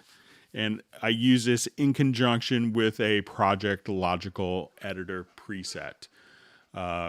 So the Project Logical Editor preset that I created was, I think we just said to delete selected and muted events. Okay, so we said container type is equal to an event, and the property is set to the event is muted, and the property is set to event is selected. So what I needed to do was to kind of treat it at the track level. So I started with a particular function where we said I'm going to go to select all of the parts on a selected track. So whether it was muted or not muted. And now what this Project Logical Editor preset is going to do is to take events that are selected and muted together and delete them. So I click apply, and we could just kind of see that occur. So I'm going to come over here, and so I took those particular functions and went to the key commands, and we could show the macro area, and we just did a delete muted events on selected tracks. So the first function was edit select all on tracks. And then once you save a preset of the Project Logical Editor, it'll show up under the process Project Logical Editor delete selected and muted events. So that's the preset that I saved. So now if I wanted to come here, let me just move these out of the folder for visual purposes. Okay, so I wanted to just on this selected track to delete this and that. So I will come over here and run the macro, and you could assign a key command to execute the macro. So we're going to delete the muted events on a selected track, and then only the muted events were deleted. So if I undo that, our muted events are right there. I'll go to this track. Let's go to macros and delete muted events on selected track. So once again, the Project Logical Editor preset would look like this. So we're going to choose under function delete, container type is set to event, property is set to the event is muted, and property is set to event is selected. In the Boolean condition, we have and then we're going to start it off by selecting all of the events on a selected track, and then through the macro under key commands, we could just again, so we'll delete muted events. So we're going to do edit, select all tracks, and then just process that and make that as a macro, and then you could fire it off to get rid of all of your muted events on the selected track.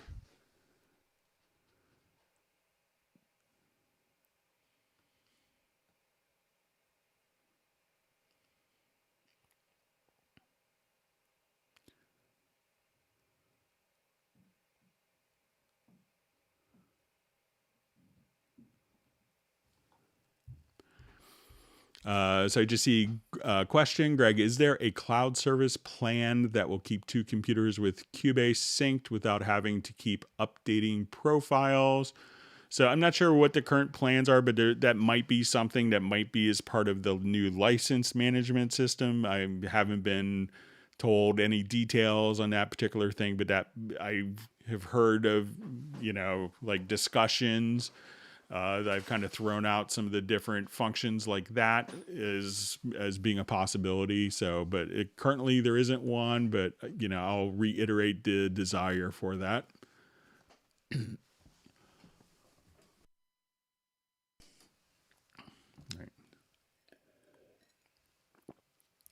All right. Thank you for all the wonderful questions. And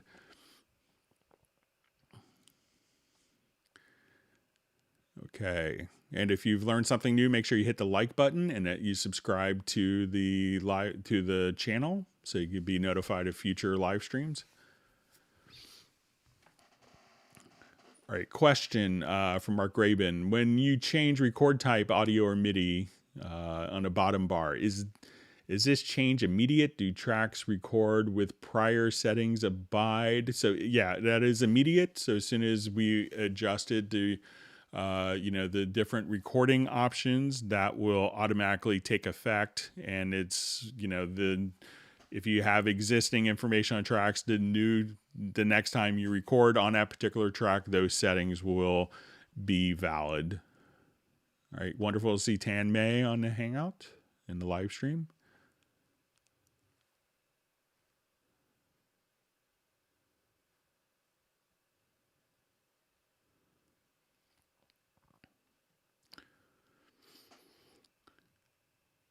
All right, so we just see from Tanmay how to have the direct routing tab filled with all the group channels automatically. So, it depends how many, so it's not filled automatically because you have, I think 8 direct routing channels, but you have 256 groups. So let's come over to a quick project. But I think if you use the quick link, that can make it a bit easier to navigate. Okay, so let's say if I'm here, and I'll just revert this project quickly. Probably destroyed it. Okay, so let's say if I'm going to my full mix console, so I'm going to go to the racks and let's go to direct routing. And let me just hide my input channels. Okay, so when I come to my direct routing, I'm going to just select all of my tracks. Okay, so let me just add.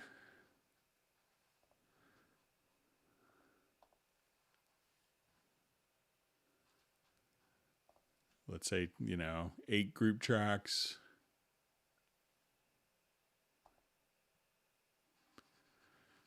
Okay, so now I wanted to select all of my tracks here. So just hold down a shift key. So now I will activate Q-Link.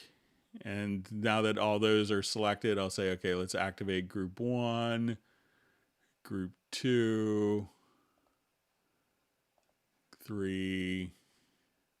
So you could just kind of do it like that. So it's not like you have to do it on each individual one. You could just do it directly from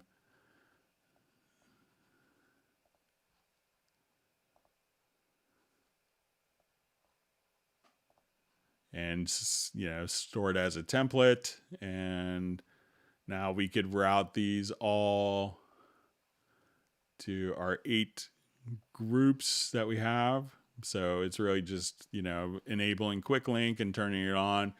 And if you wanted to click on this little icon, you could turn on direct routing summing mode, and now you could activate all of the different tracks for all the direct routing. So it's, 16 mouse clicks to turn everything on and turn on all of the different direct routing options for the groups. So it's not too bad.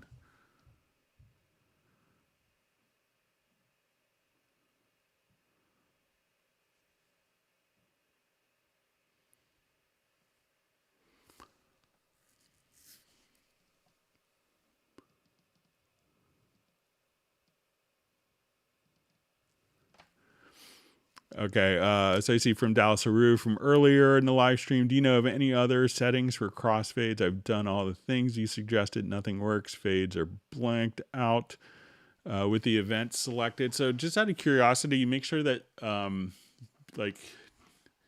so let's say if I have these tracks here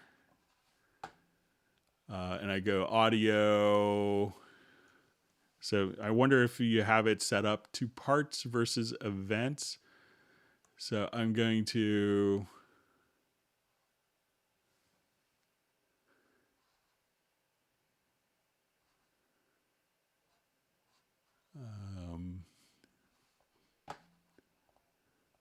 all right, so let's just say I have this part selected. All right, so say if we have events to parts.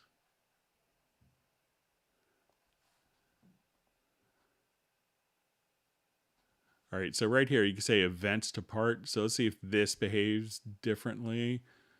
So let's say, because there's an event and a part, but let's see if these will do the crossfade. So if it's not doing crossfades, it could be that it's a part and not an event.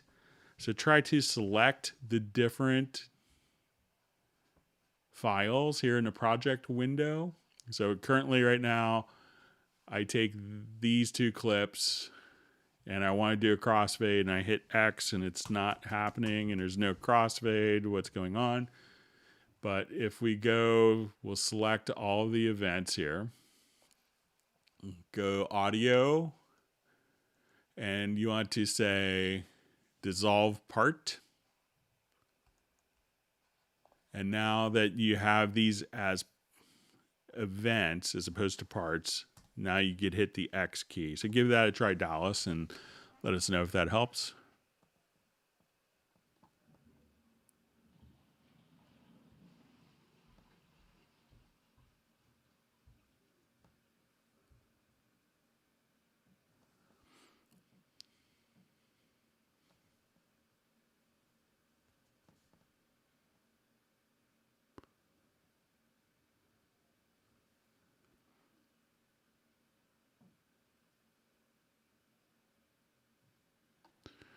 Okay, so I just see from Chip, this is about a question earlier about the sample editor.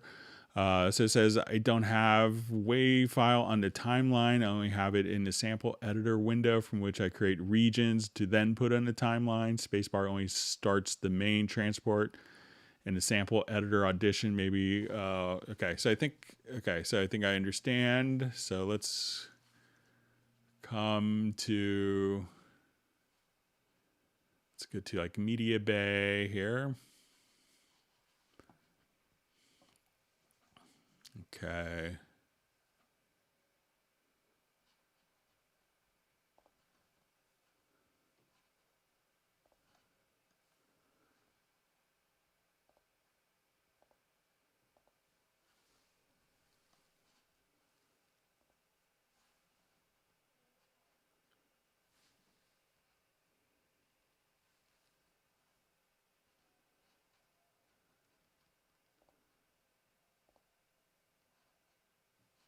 Okay, so let's say if I'm here,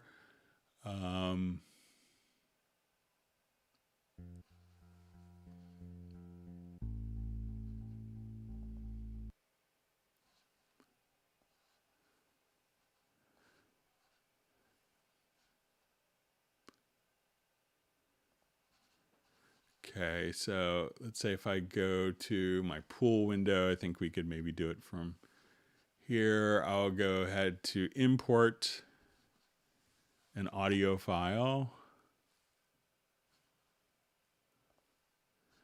All right, and this is now in our pool, but not in the project. So we see how many times it's used.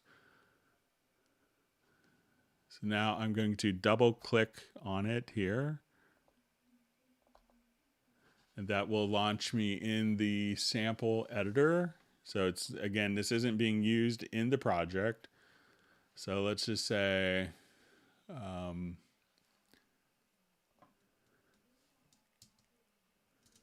right, so once you're in the sample editor, I think you just would use just the, if it's not in the project, you could just use the play tool. But let me just see if there's,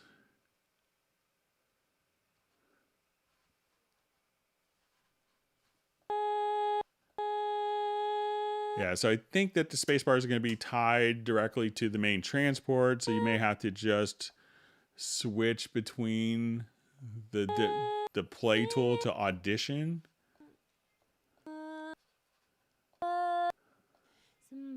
As opposed to the spacebar, because the spacebar could be tied to the project window. All right, wonderful to see Gareth on the live stream.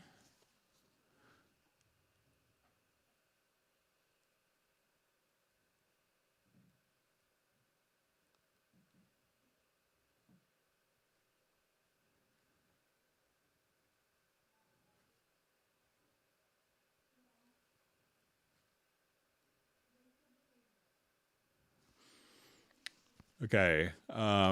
So it says, if I record an audio track, then make 2 cuts in the track window and delete the start and end, leaving the middle. I click to edit and save the full part. Still not just the middle. It has the event start and end markers. How can I drop the deleted bits? You know, so one of the things that you could do is, let's say if I'm here and I just wanted to do a quick crop. So I wanted to take this and get rid of what was before and what was after. So if you go to edit to range, I'll just choose crop.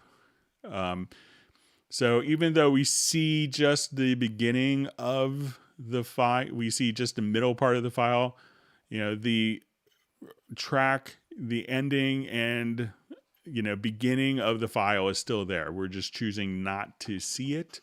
If we don't see it, you don't hear it, but, you know, we still have those bits of the data.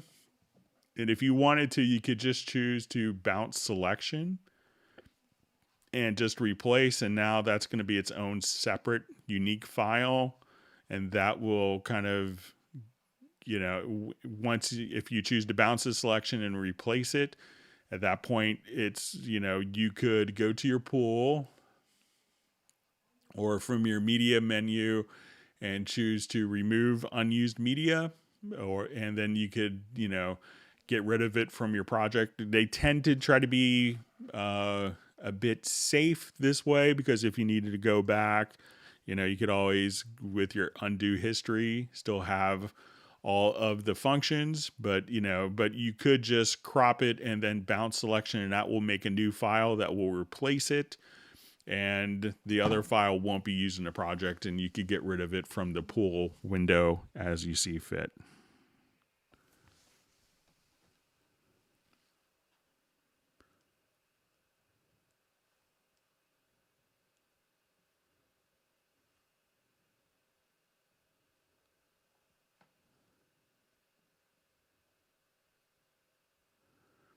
Okay, so I just see, hey Greg, when I right click and select hide all automation, Groove Agent does the exact opposite and shows all automation instead.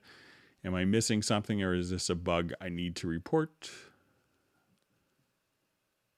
All right, so let's take a look at it. So I think I have a Groove Agent instance here. So let's say,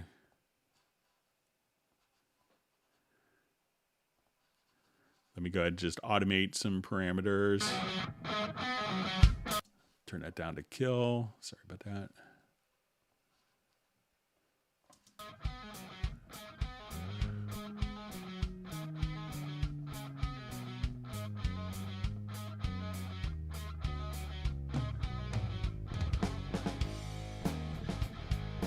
Okay, so I'll just come over here, automate some more.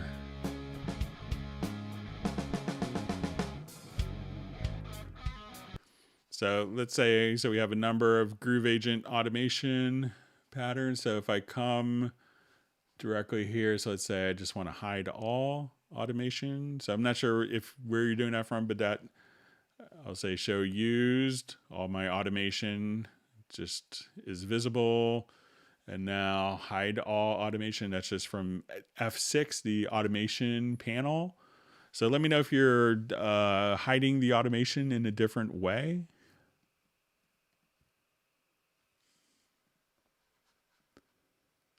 But that seemed to work for me.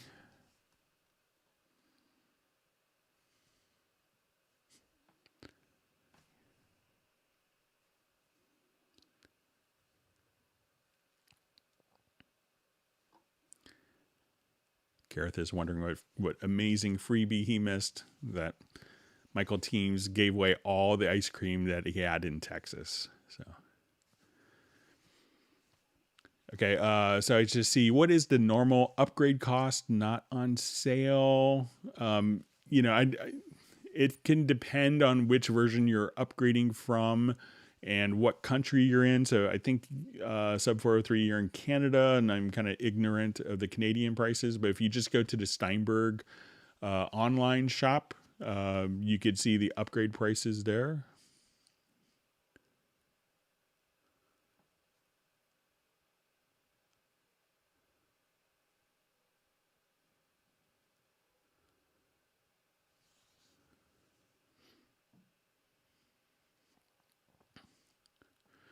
Okay, so we have a question. Is there a way to show automation without hitting right and then moving the parameter as it plays, writes that, and folder diving are only two ways to bring up an automation lane I found. All right, so let's say if I'm here, let's go to maybe our filter. I'll turn this on.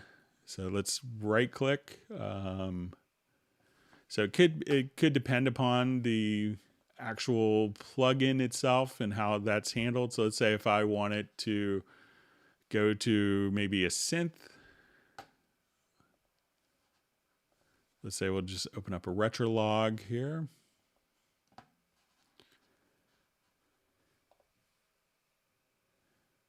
So you could, a lot of the parameters, you could just say show filter cutoff automation track or show level automation track. And then that will just automatically open up that particular automation parameter. So, but it could be depending on how the plugin is written. So, but you could try that.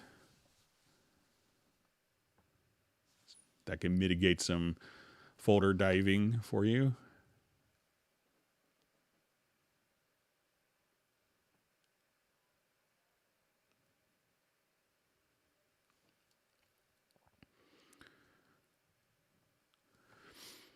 All right, so we have a question. Can you show import workflow for playlist tracks from Pro Tools? Each Pro Tools playlist version imports as a separate track. I'd prefer to have Pro Tools playlist equals Cubase lanes. So, I think when you're kind of migrating between the two programs, there isn't a way that, most of the DAW programs have a way of, migrating it directly to different like playlists, to differentiate the tracks.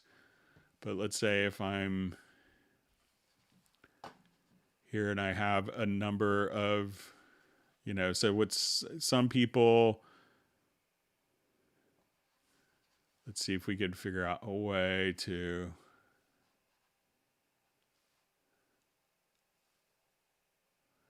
if this is kind of an automated way. So let's say if I add an audio track,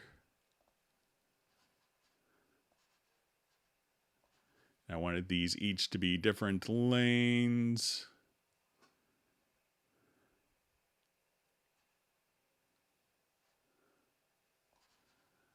So I know in Cubase we could switch between from the project menu between versions from lanes.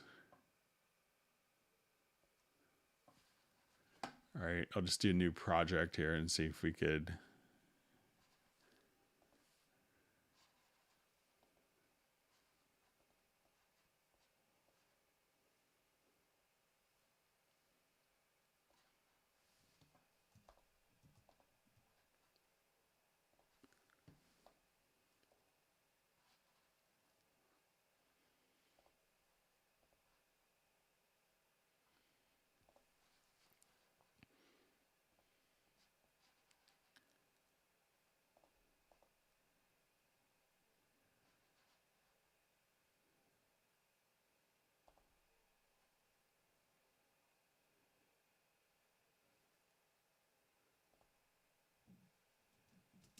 Okay, so let's say we have our 3 recordings and we wanted these to go into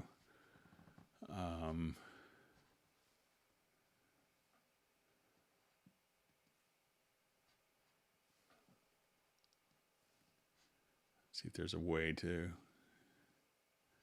do this elegantly.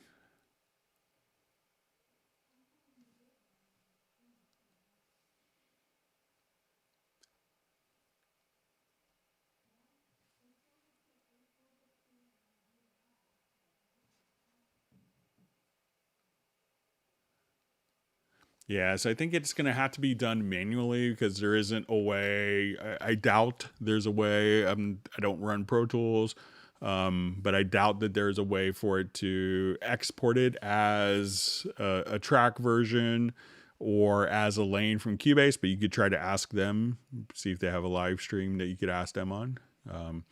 But I understand, that you might have to manually do it. And just kind of, get to the point where it's, okay, this is going to be my audio track. And I wanted to open up my lanes and just kind of come here and copy those different parts into your different lanes like that. But that could not be the most ideal scenario, but you could ask them if they have a way of exporting it directly to a Cubase track version or directly into a Cubase lane.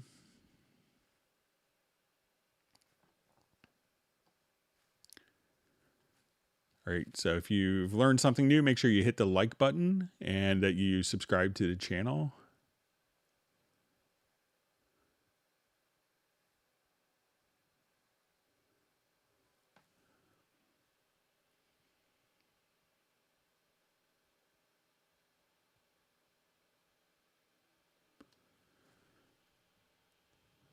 Okay, so we have a question. Can the file created date and time be added to the available fields in the media pool, please? This is a poor man's time code when matching sound clips to video.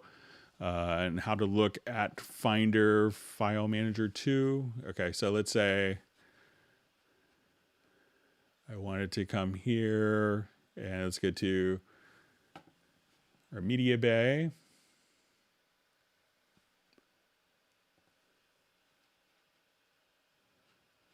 So here you could always see the date modified, which will give you the date and time directly in the pool.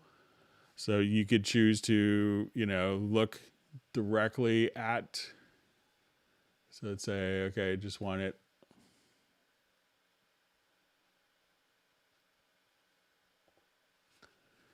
So at this point, if you wanted to add, a number of different files, you could just come right over to the date modified. So that's the date and time.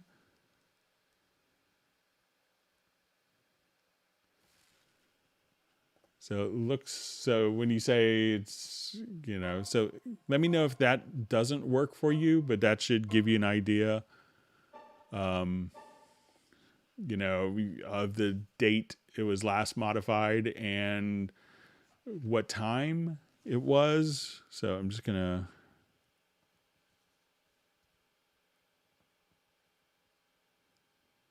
So, see, you could probably make that work and see, under date modified. But let me know if that doesn't work for you. But that should be able to give you a reference.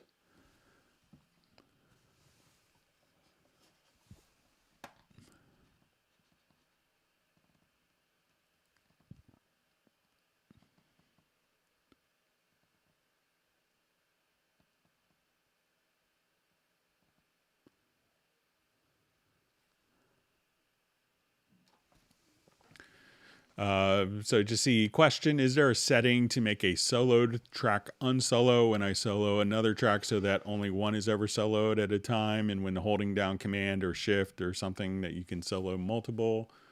All right, so let's say, we'll jump back to this project here. All right, so let's say as we're playing, so I could kind of just solo these. Let's say I got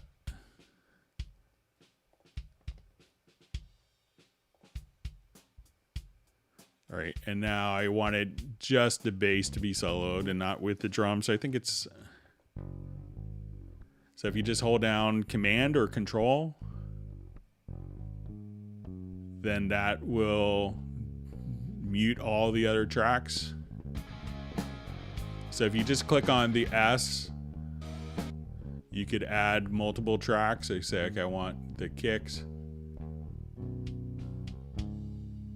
So multiple elements to be soloed, but now I want only the guitar to be soloed. So I'll just hold down control or command plus S plus click on the solo.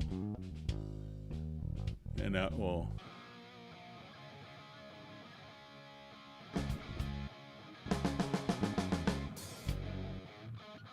So that will solo only that. But if I just hit the solo kind of while it's on, I could solo without the modifier key, without control or command. It'll just solo that. And now just I only want to hear the bass and not the other track soloed. Just control or command plus click on the solo key.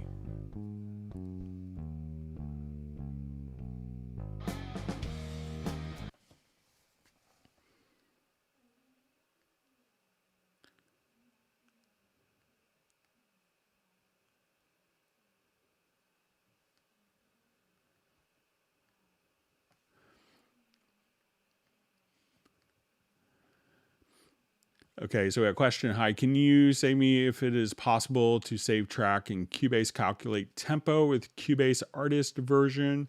So I don't think that the artist version has the time warp tool. So see if you have the time warp tool here, which looks like this little function, and this will allow you to kind of move the beats, move the timeline based to the events, but the automatic tempo detection I think is still going to be limited to Cubase Pro. I don't have a Cubase artist license to kind of boot up, unfortunately. But if you want to email me at clubcubase@steinberg.de, I'd be happy to check it out.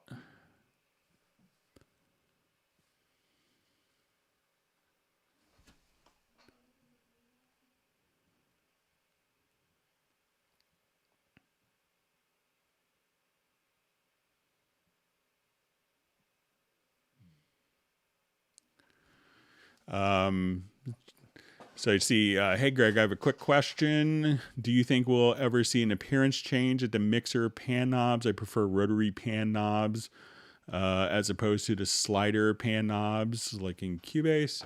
So I haven't heard of any changes with that. You could just come over here, obviously, for like stereo tracks and, be able to, to me, I don't necessarily want, you could have a combined panner here.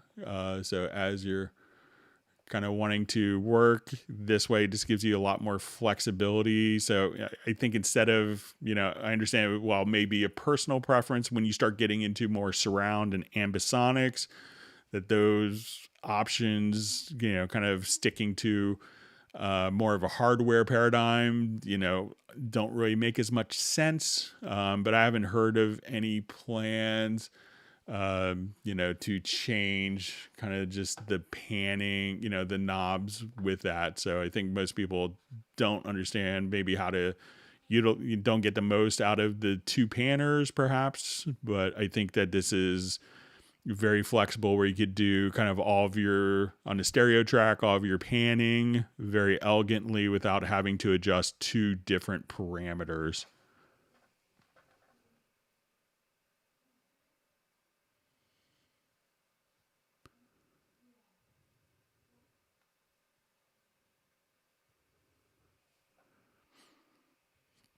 All right, so we have Thomas checking in from Hamburg. Okay, he says he posted his question in chat before the stream started, but I just connected the stream a little late. So depending on when it was actually, so let's see if he's...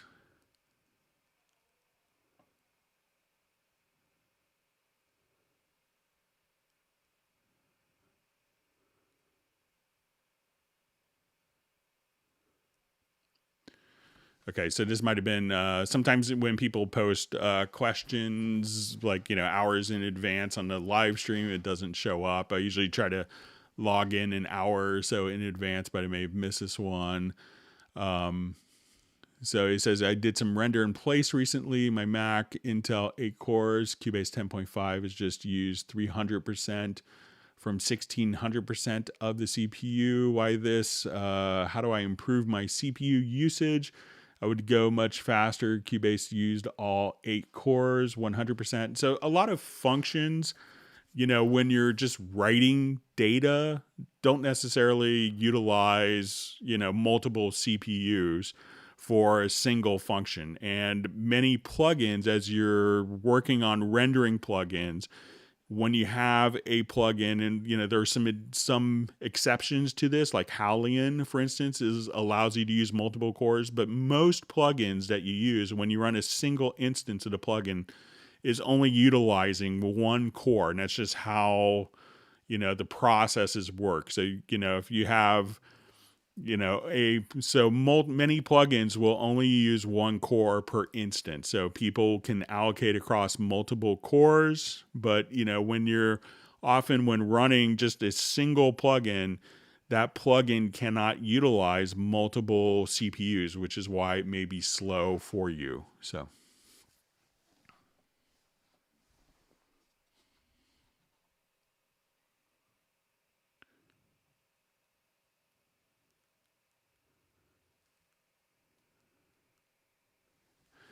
okay, so question, how do you organize your project backups? I'm using Mac, and right now they just automatically get saved to the main project folder, making it super messy. When I open, can they be saved to a subfolder? So they currently are saved directly to the main project folder where the actual project is, which makes sense so you're not constantly having to search. But I understand that it could be a bit messy, especially if you save multiple versions and then you have backups of those. Once they are saved, you can just simply put them into a backups folder that you manually create, though. So I understand it could look a little sloppy.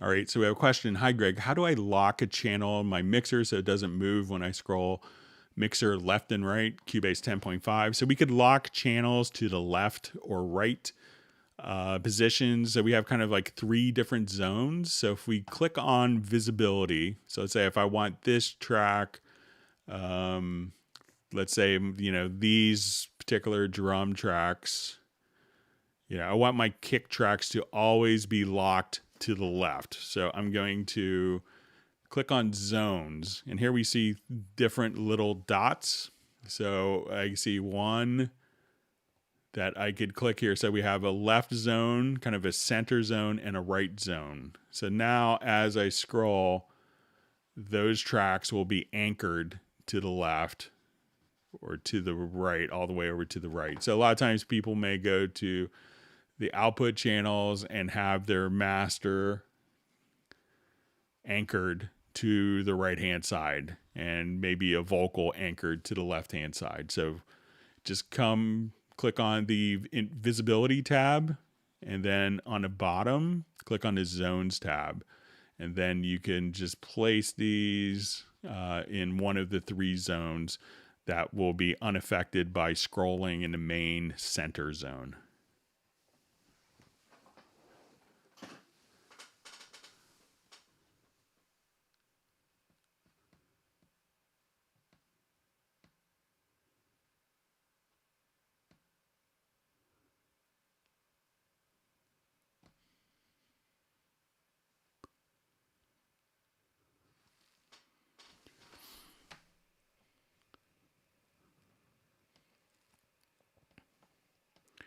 Okay, so just see a question. What are the keys to scroll left and right in the mixer view?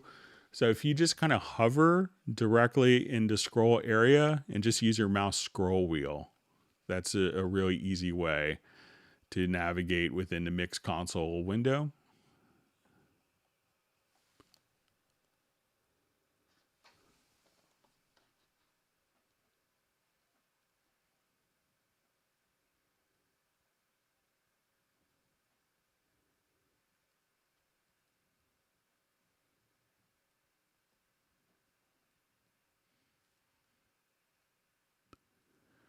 All right, so we just see from Carter G. Brown, how long you streaming for today? We usually try to go for about 4 hours. So we probably have about another hour, 27 minutes-ish. So, or whenever the questions stop.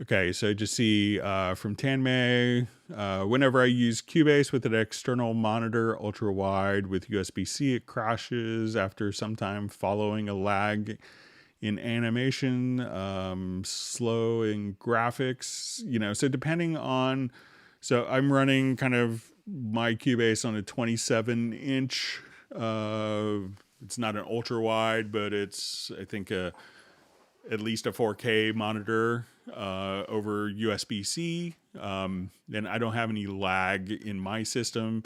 So, but depending upon your Mac, what else is going on in your system for your audio interface, if it's all kind of on the same bus, that could cause some problems with graphics. But I don't have any problems with my particular Mac running on kind of a high resolution, large monitor.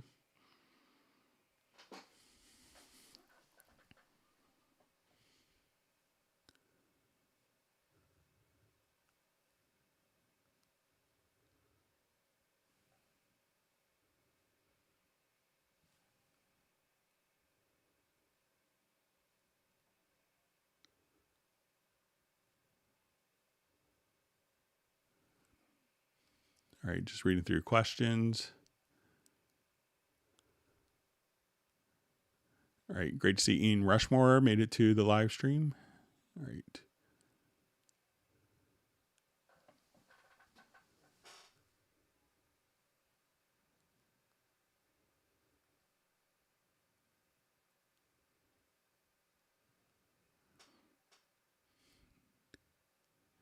All right, just reading through comments. So,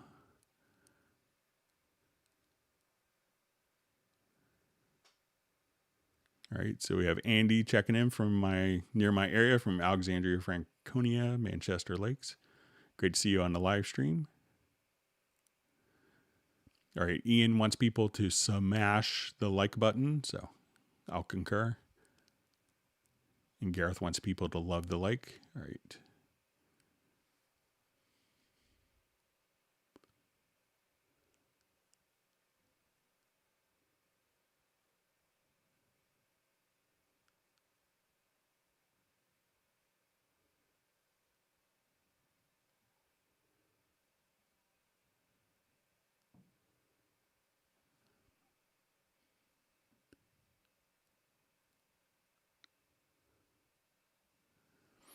So I just see a question, Greg.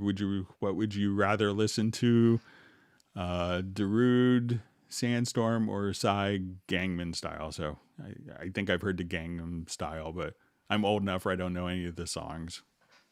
So I'm probably not the best person to ask. So.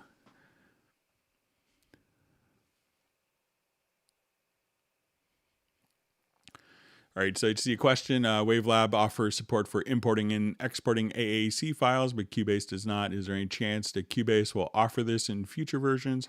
I haven't heard of any plans for it, but I don't know what's in the works for the next, for future versions. I'm usually not the one who gets told because I talk to customers all the time. I wouldn't rule it out, but I'll pass it along.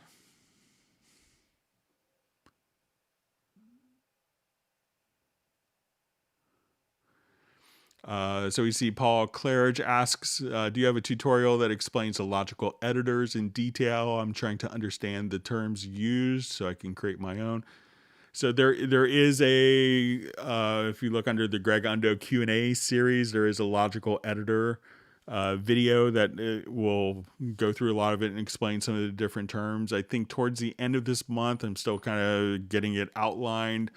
I'm working on doing a dedicated, maybe like an hour-long dedicated logical and project logical editor live stream. So look for that coming up.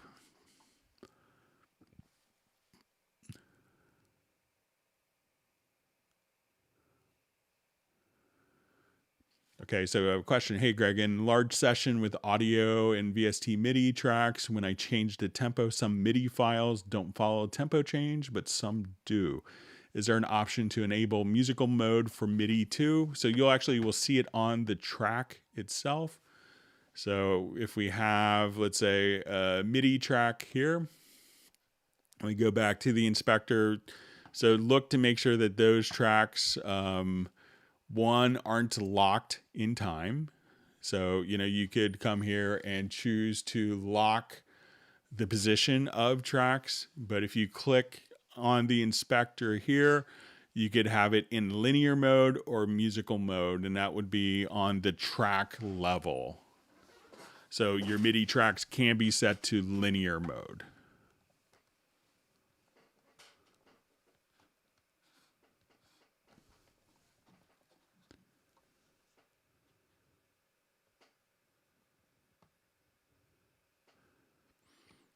All right, so we see Agent K saying Cubase Pong with a big smile. All right, and some people thought it was just an April Fool's.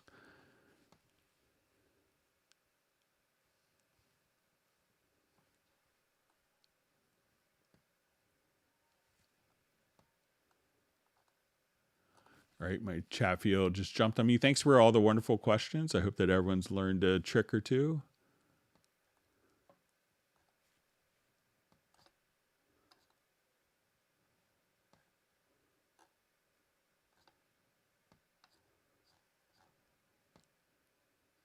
Okay, so I think I'm back to where I was.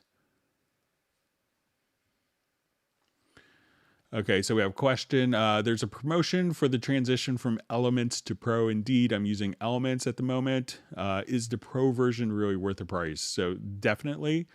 So I think, once you get into it, that if you are investing in any third-party components, that, it can be, think of that as just buying into your Cubase Pro and gives you all of the workflow goodness. So it's definitely kind of worth the price to take advantage of the current promotion.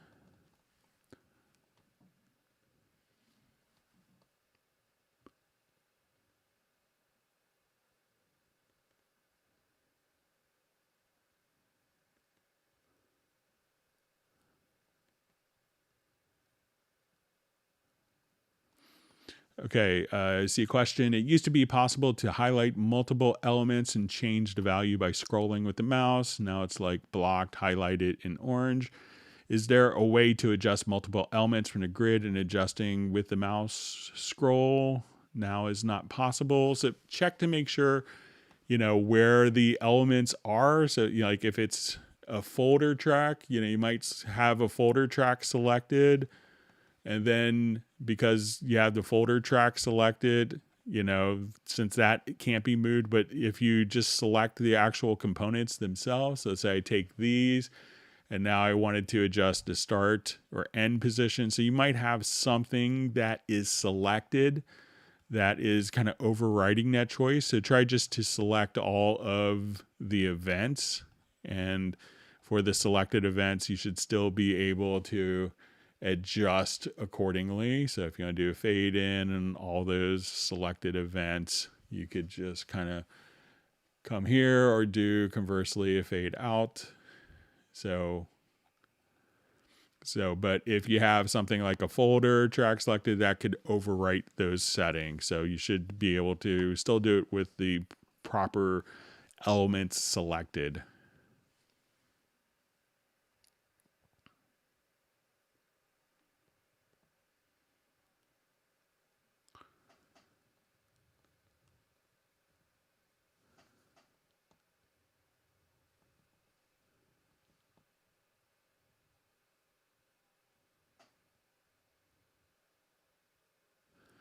Okay, so we have a question: how to change color of selected tracks only at once with modifier.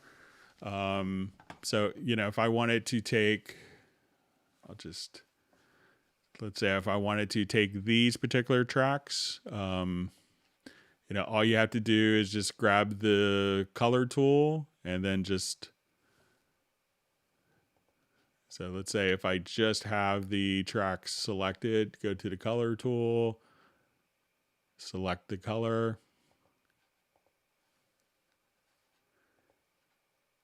So I probably have, let me just revert. I'll just do this quickly.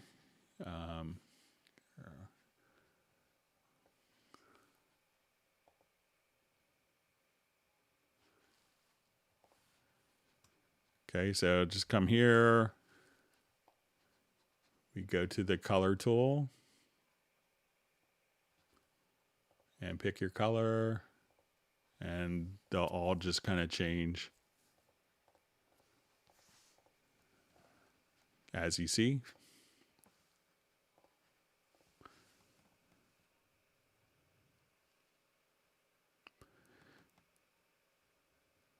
Okay, so I see a question: is it possible to label marks? So I assume that this is markers. So I'll just go ahead and drop some markers in here. So when you go to the edit, select the marker track, you could go to the description and so I'll just kind of double click here, and then you could tab.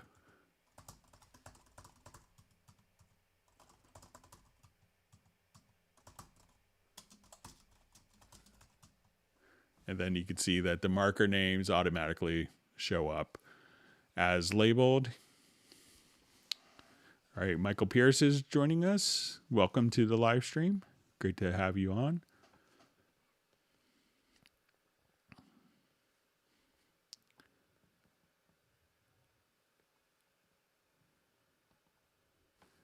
So Michael Pierce is also asking what giveaway he missed. So it was so good that we all swore an oath to secrecy. So you'll have to watch the live stream from the beginning. Just kidding.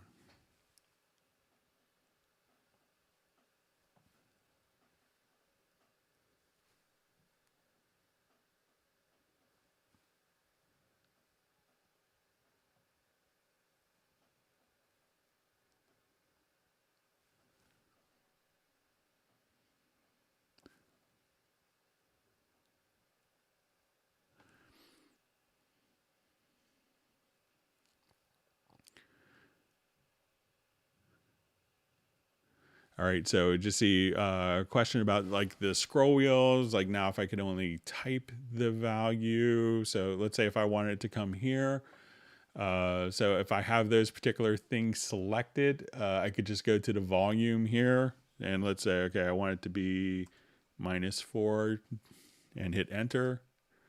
That we could just type the values in as well, so it's not a problem here.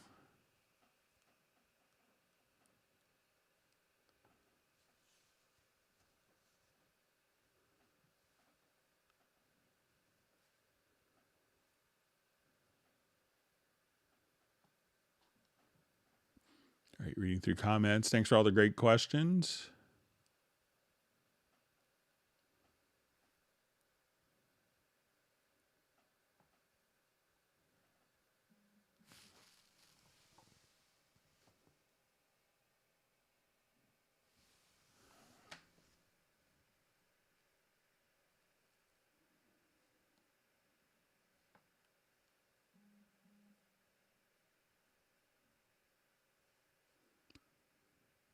Okay, reading through different comments.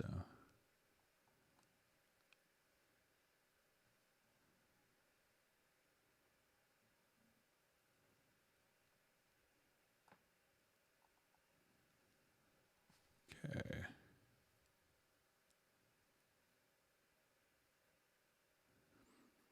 All right, we see that according to Pablo, that Michael Teams is famous.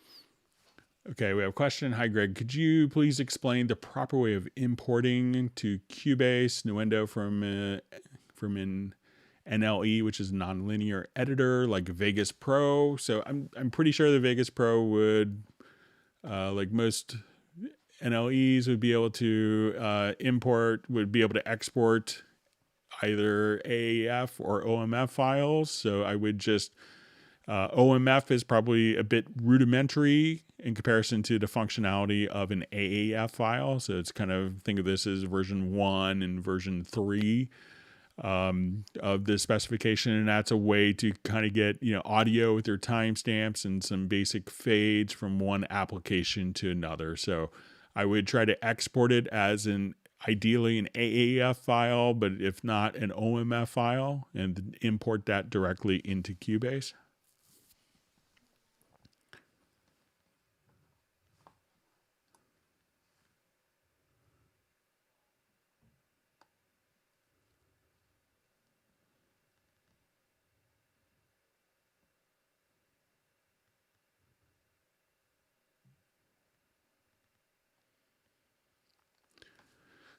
So hello, Greg. Can I export stereo if I'm working with a 3rd generation ambisonic bus? So it's probably, let's say if I come here and I wanted to add,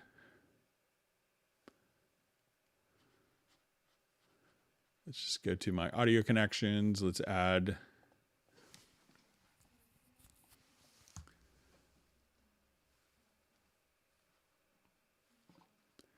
so let's say a 3rd order ambisonics bus, and now I wanted this. And now let's say everything is going to be routed out to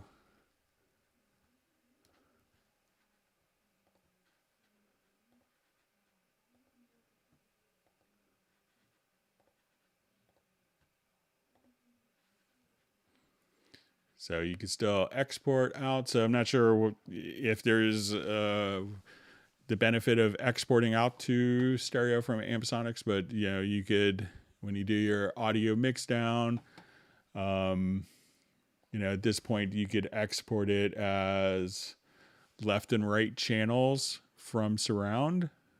So you could do that as the export. So I think that would work for you on taking the ambisonics.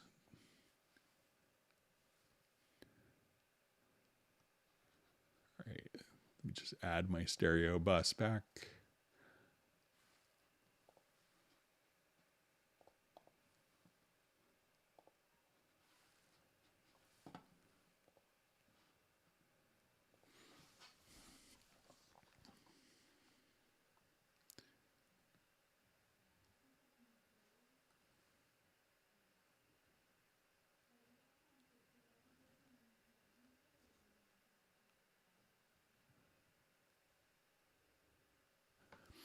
Okay, so I see a question. Hi, Greg. Is it possible to store an automation? So your automation data would be just written in the file itself. So let's say, if I have the automation, now this data can be stored and imported and exported with like a track archive. But this particular pattern itself is not like if I have this as a fade, I can't save that as a particular file, but the automation itself can be, copied. So if I just wanted to, control or command C and come over here and, paste that automation or to another track, we could do that just kind of as easily. So select this track and paste, enable the automation. We could do that just the same way, but this can't be saved as its own independent entity if that's what you want to do, but it could be stored and saved and recalled from within the project.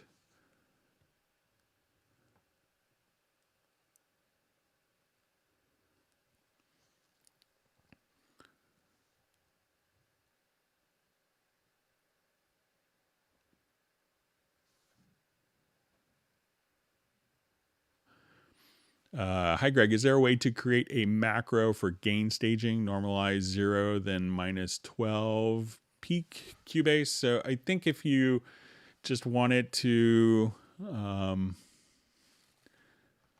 come right over here. So when you go to processes, you could probably set up this process under normalize.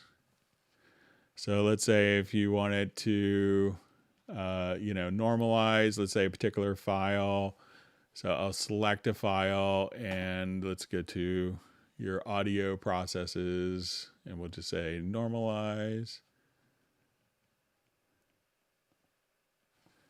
And then you could kind of set the different loudness levels there and those settings will stick. And if you want it to just, come to like a key command to trigger that, you could just go to process, normalize, and be able to fire that off with the last settings, I believe, as a key command.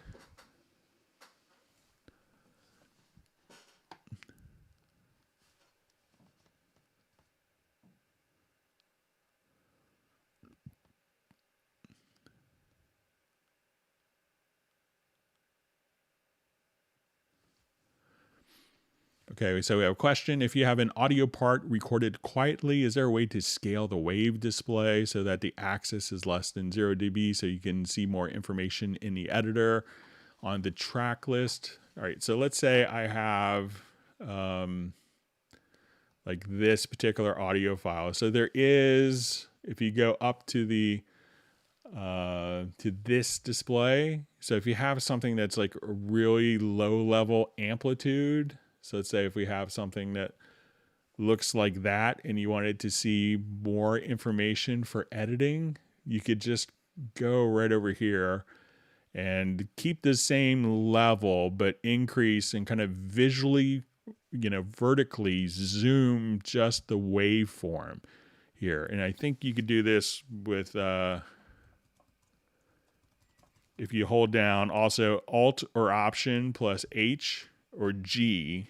Yeah, so it's not adjusting the volume, just the visual look of the waveform so that you can edit low-level amplitude material easier. So I know sometimes, like, when I've done stuff with, the teams at NPR, often their files are very low-level amplitude so that they could just do stuff like this to make it easier to edit without affecting the gain structure. So let me know if that works for you, Joe.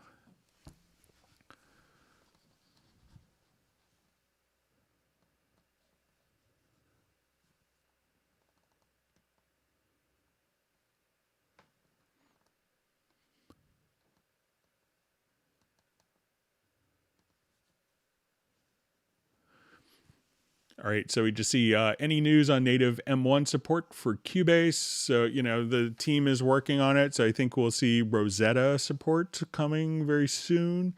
And then, there's still going to be a lot of third-party components that a lot of people rely on that may never have native M1 support. That's kind of out of our control. So, but I think a lot of people will see kind of an improvement with the Rosetta support very soon. All right, so we see Fred Robinson has to take off, and he says, "Thank you, Greg, for squeezing out your brain juice for us all again." And he'll see us next time. So thanks for joining us.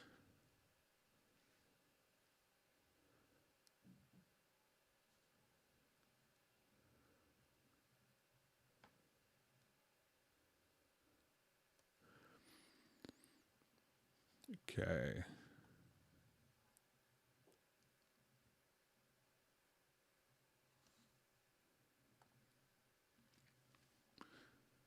Okay, so we just see from Robbie Bowling, back in the old days, we could record our songs on the DAW as it was. We had no control room. What does the control room actually offer? So we could think of the control room as being, once again, so say if we have our project and we have a master fader here, and, when we have the master fader in our project, that's going to affect, the actual audio, so, once we have our master fader set here, so I'm just going to set up my control room.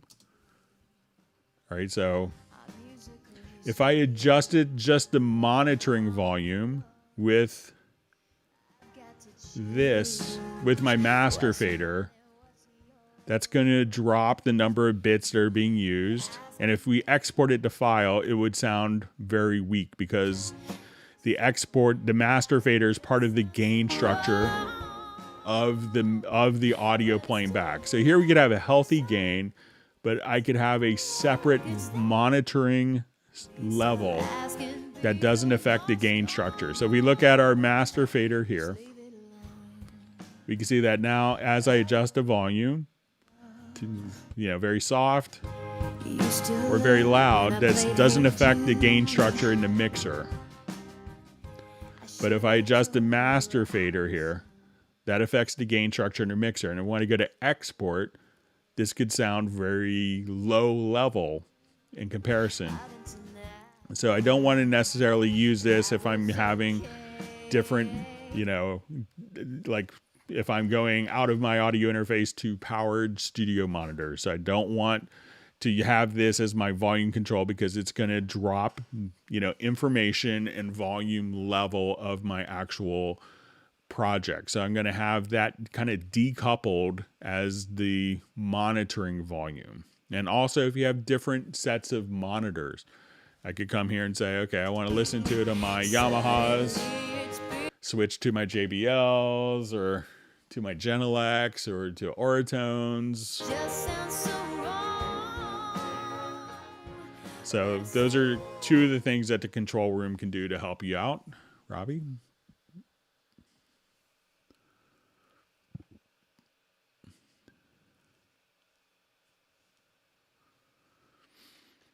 All right, so we have a question. During playback in Nuendo, my sound drops from time to time. When I pause, stop, and skip to different position, it comes back. This happens only on some audio files. Others play back fine. What could it be? So it could be that you might just have to raise the buffer size of your computer. So I would try just to go to your studio, to studio setup. And as we're working with this, select your audio interface that you have. And we're going to just look at it here and go to its control panel. And as we go to the control panel, we could just say, try increasing the buffer size. So this is basically, think of this as like, a factory. And, this is just sending out all of the audio out of your computer. So, the higher the buffer size, this means, we could pack 256 bits of, 256 bits of information. at one time and collect that and then send it out, as opposed to doing 32 or 64, where you have to do this multiple times. So the lower the buffer, the harder the computer has to work, and we experience kind of these audio dropouts. So try increasing the buffer, and that should probably alleviate the stress on your system.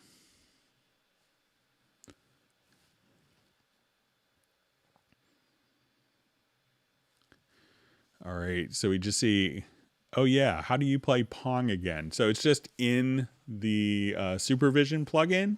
So it's a secret mode, and I can't share it yet with people, but if you just kind of go to your Supervision, you could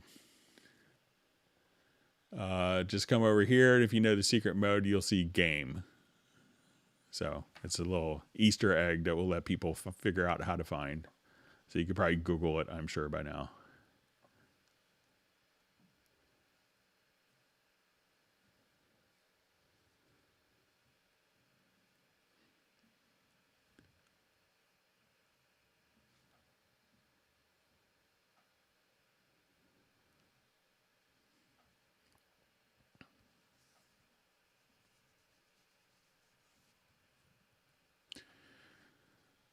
Okay, so I just see Greg, will you answer any just from Uno, who had sent a couple questions in. So let me just find those quickly while we're here.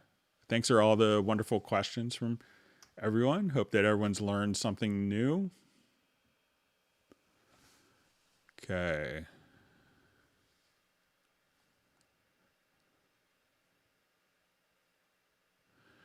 Okay, so this is from Uno. He mailed in about this, and we discussed this on the last live stream. I think the score editor zoom in works just fine, but I remembered that sometimes previous versions would have a stepless adjustment, a bit like the slider in Word, for example. I may remember wrong how the zoom in and out works a bit step by step, but can you get the optimal? So you can't get the optimal adjustment according to the screen. So, when we kind of look at the score editor, I don't remember, and I'm not saying it wasn't there, that there was kind of like a ribbon, and this was kind of being able to kind of just jump quickly to zoom in and out of different sections. So I just used the control key to allow you to zoom. So I think that you could right click in the top, and if you wanted to fit to page or fit width, you could do stuff like that. So you could say, okay, let's just, fit to the page or fit width of the project, so that you could go to those different areas. But I don't remember kind of like an actual little slider that would go around kind of as you describe, like a ribbon type of controller, but I could be mistaken. Okay, and also we talked about this in the last live stream, that Uno says when I export a song and when it's ready, Cubase starts the song automatically, even though I have a do nothing ticked. I tried this many times, but the result was the same. I don't have any other programs running. It's the same at the same time that I think could cause this. And it says Jan from Stockholm told me about a similar issue, but according to Jan, it was in version 10.03, not 11. I have version 11.010. This doesn't bother me much. I can always hit the stop button, but wonder about the problem. So I can't recreate that, but maybe if you could send maybe a video of it, that could be helpful, and I might be able to figure it out from seeing your system and maybe your settings that you have on the video. But nothing's really kind of jumping out at me. I know sometimes, like, if I download a file, like an MP3 or an audio file that on my Mac, that iTunes automatically just takes control of it and starts playing it. So I'm not sure, and if you could also just, if you wanted to do like a little screen capture video or a cell phone video and share that to clubcubase@steinberg.de, I'd be happy to take a look at it. All right, question from Carter G. Brown. Is there a way to save a preset for key commands and set up For all of Cubase, I'm waiting on my e-licenser to arrive, and I want to transfer all of my settings from the trial version I downloaded. So the trial version will be the same as what you're using. Basically it's going to be the same exact thing. So I don't think you'll have to resave anything. What you can do, and then, once you have your e-licenser and once you have the license activated on your e-licenser, it will then at that point just simply, instead of being a trial license, the same exact Cubase just runs indefinitely because you have a perpetual license. If you really wanted to make sure, what you could do is, go to your key commands here and just save them as a preset. That's always a good thing. So you could just click right here, store the preset. And then, once you have that, another thing that you could do is just go to your edit to your profile manager and be able to export your profile. But if it's on the same computer, I don't think you're going to have anything to worry about. So it's not like it's a different program that's installed. You won't even have to uninstall and reinstall Cubase. You could just simply, once your license is activated, you'll just be able to run without any time restrictions on your license. All right, so we have Brian from Crystal Coast, North Carolina, checking in. Thanks for joining us again.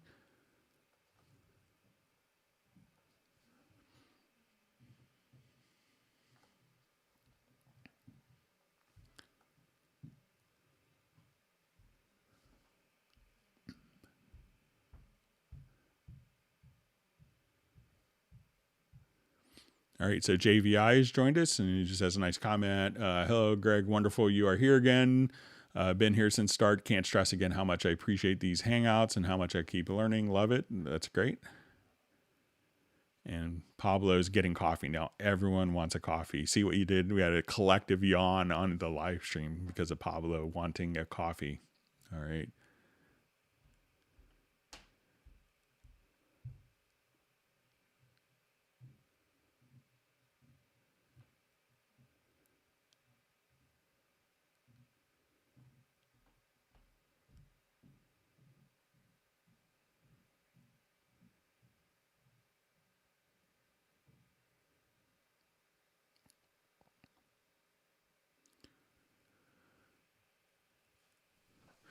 All right, we have a question. Hi, Greg. Wondering if there's a way with the arranger track to flatten a chain within the same project to a later position in the timeline and preserve the additional arranger track chain segments. All right, so I think I tried this once before as a workaround. So, it's kind of will go into the same location by default. But let's say if I come... Okay, so I'll add a quick arranger track here.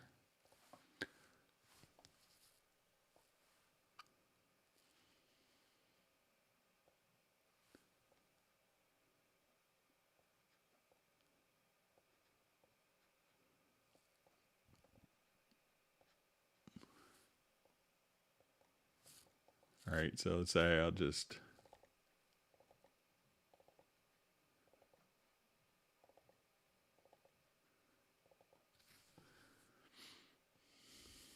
Okay, so I will come over here and let's flatten the chain.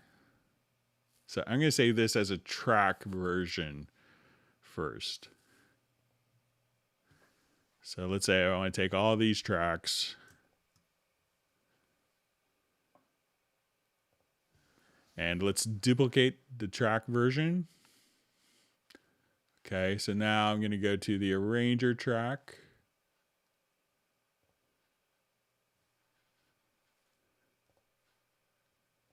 And let's flatten the chain.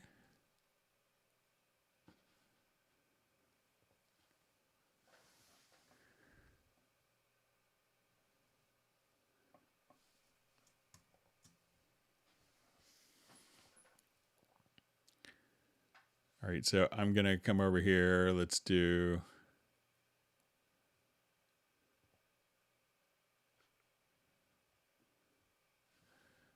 right, so let's say if I come here, that's everything kind of laid out. And let's see if this is. So when I start, I could just choose to do everything kind of laid out graphically here. So I could take that. So let's say if I now, let's go back to original.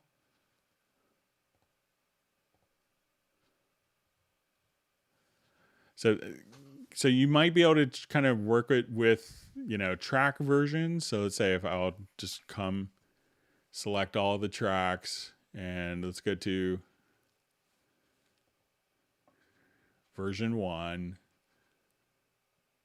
Okay, and then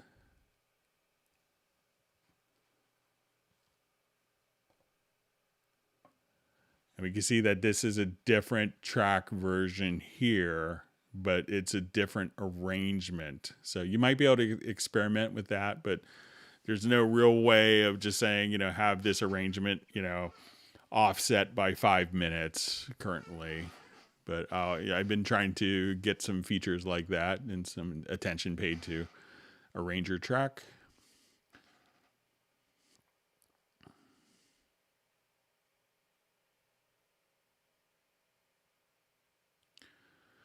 Okay, so I see question, Cubase IC Pro is 3 years old. Any plans for an update? And it should be included in the Cubase license, like Logic Remote is for Logic.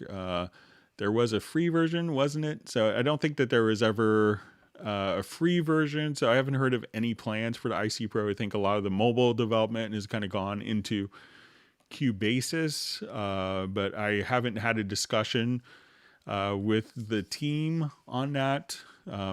And obviously there's different scales, whether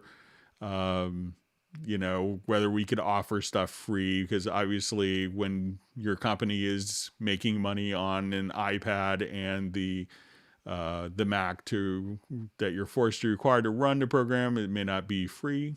So it's just kind of, maybe you don't pay for it there.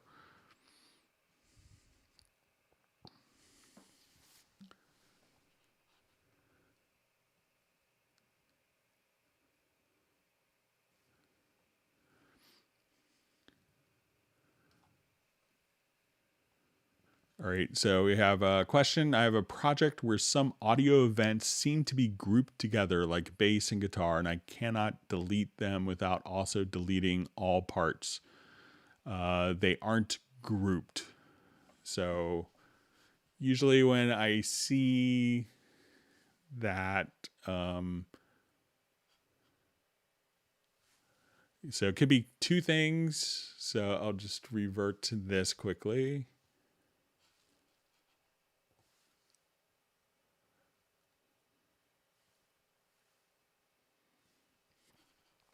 All right, so if events are grouped together, so let's say I wanted to take these two and I'll hit Control or Command G. Now when I move one, the other will move, and they're kind of intrinsically linked until I ungroup them with Control U. Now you could have a similar type of behavior if they're within the same folder track. So let's say if these are in a folder track. Okay. So let's say I'll take these two tracks here and put them into the folder track. And now we get to the folder track. You could have this little thing called group editing enabled. So now if I wanted to move like one of the events, these will be tied even if they're not grouped. So make sure that if they're in a folder track, perhaps, that the group editing is not enabled on the folder track itself.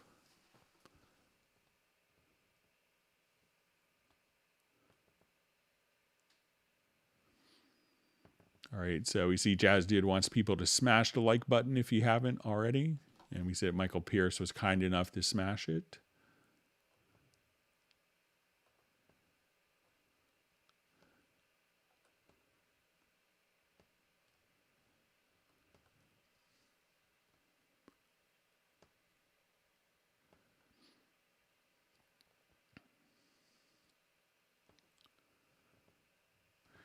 Okay, so just see from Christoph, as I started out with an Atari ST on 24, I haven't been really using Cubase for a while. I found some old .arr files. Any chance I could get those to my Cubase LE Elements 9.5? Sorry, still Win8.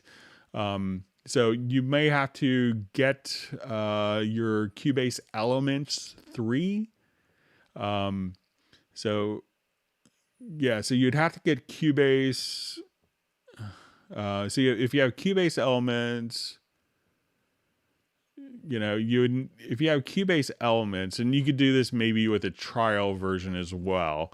So let's say if you had Cubase Elements or Cubase Pro Trial for version 11, you could download the version 3, and that would be, I think, LE, SL, or SX3 at that time. And that would allow you to import .arr files, and at that point you could save them as a Cubase project, like a .cpr that could be loaded into your Cubase Elements.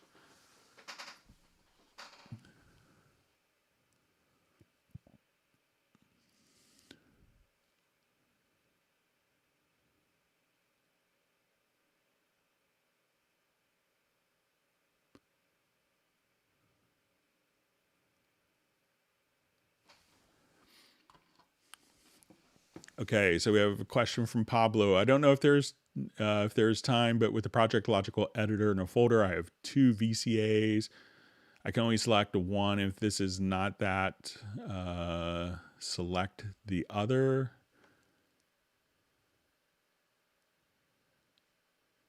Okay, so let's go ahead and I'll do a new project here.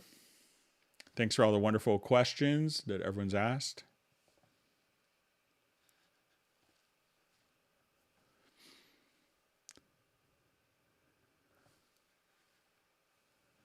All right, so I had an audio track, an instrument track.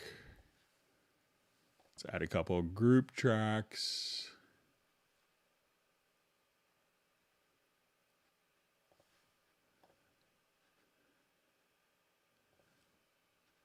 And I'll add the VCA track to the selected tracks. So let's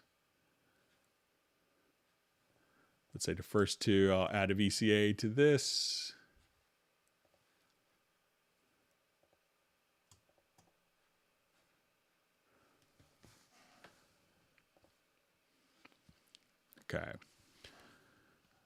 Okay, and let's place all these into a folder.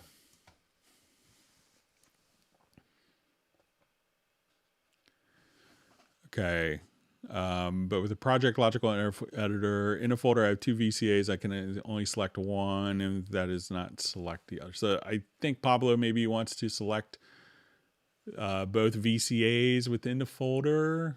So let's see if that's the case, let's see if we could select those. So I'll choose to select. And let's choose our container type is equal to folder track. And we want to, media type is equal to VCA. So let's just say,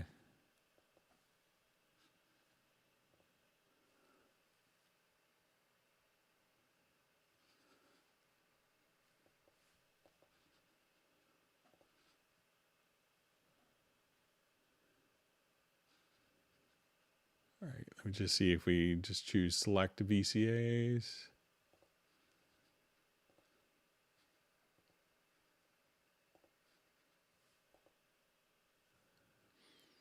So, so maybe Pablo, I'm not sure if that's what you want to do, but if you wanted to select the VCA, says in a folder, I have 2 VCAs. I can only select one. If this is not that, then select the other. But if you wanted to just select, the VCAs, you could just do it directly like that. So let me know, Pablo, if that makes sense.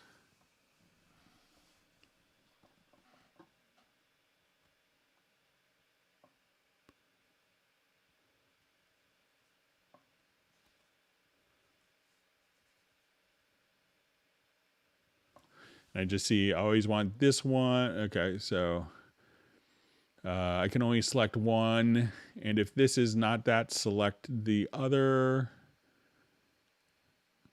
And I always want this one selected, but if this is missing, what is the other selected? Is it possible? So maybe Pablo, I know you're probably doing it through maybe a translation, and my Spanish is terrible. But maybe if you could let me know like why you want to do the VCAs or send a video. And if you want to send text in Spanish, I could probably have it translated.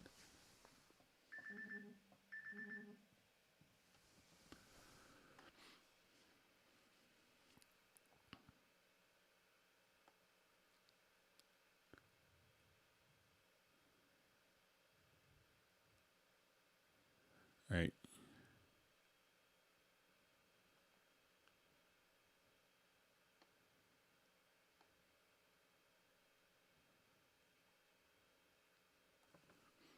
All right, we see that Michael Pierce has to step out. Thanks for joining us.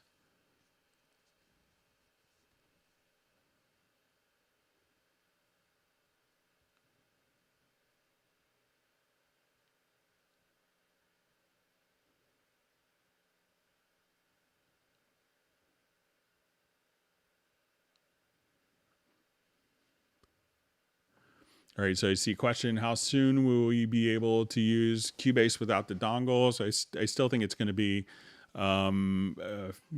months before that happens. So they're just kind of, letting people know of the developments that are kind of going on so that people could be prepared, because it's going to be a pretty dramatic, it can be a pretty dramatic change for people. So Steinberg's just kind of letting people know in advance of what they're working on.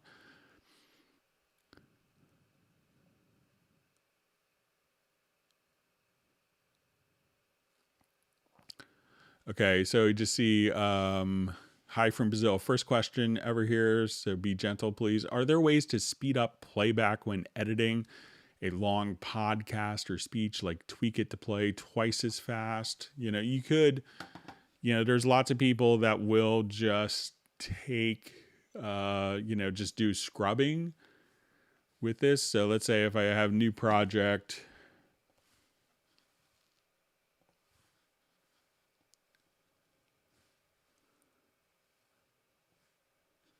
and I'll just import a quick audio file.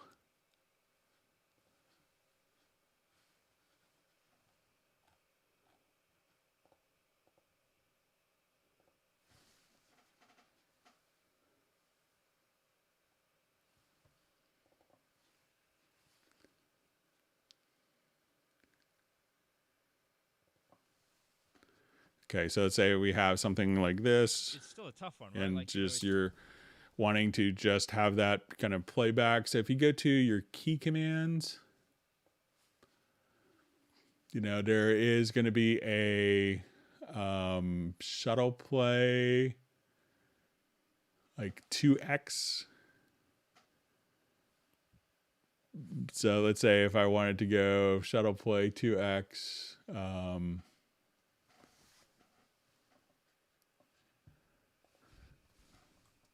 so I could just now come here. Let's see if I get my keyboard shortcut correct.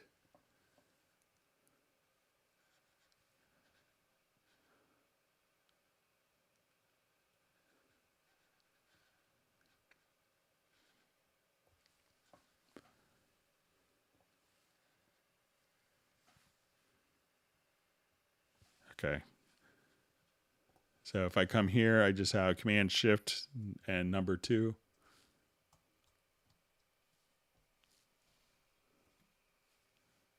Oh, hang on, sorry.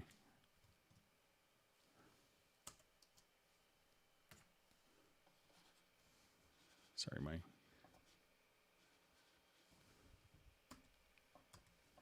Mac is acting weird. Keyboard is taking over for me.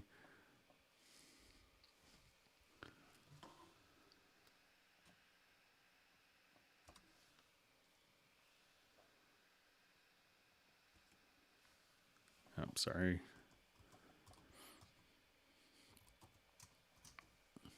All right, but all you have to do is just kind of trigger this particular key command. So let me see if I could reconfigure it without using.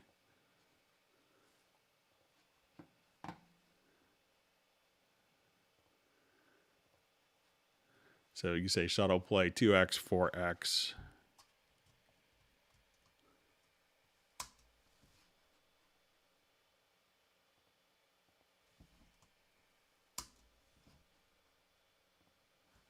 Okay, so now when I play, It's For one, I don't really like to talk about myself too much, but I feel very privileged for one to be able to call myself a Verizon IndyCar. driver. To do what I love.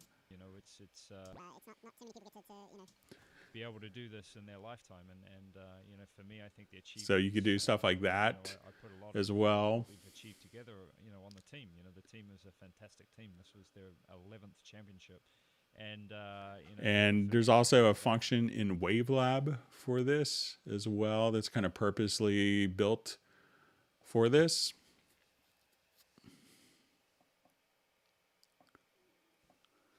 So we'll show this as well. But if you have, you can see kind of just the playback speed. So you can say, okay, time stretching of 150%. So let's say.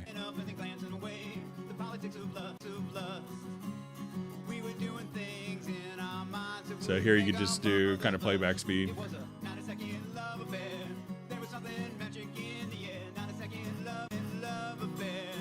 So a lot of people, they're doing, podcast editing and stuff like that, will use WaveLab. That's a great function just for that particular type of workflow. But you could also try to shuffle the shuttle play.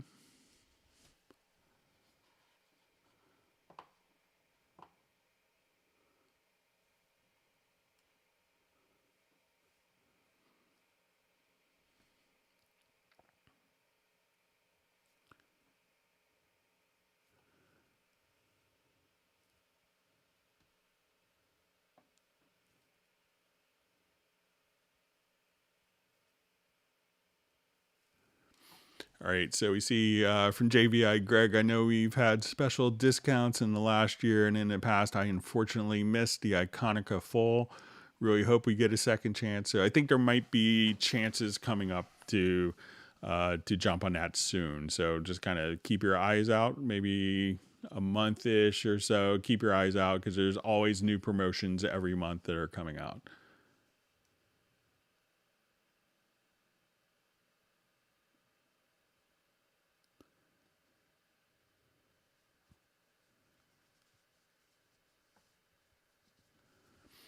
So question is the built-in normalize in Cubase inferior or less than the normalize in WaveLab? So I haven't done a comparison, so I haven't noticed any issues with either, but I haven't done a critical comparison between the two, so I think that it would be pretty close.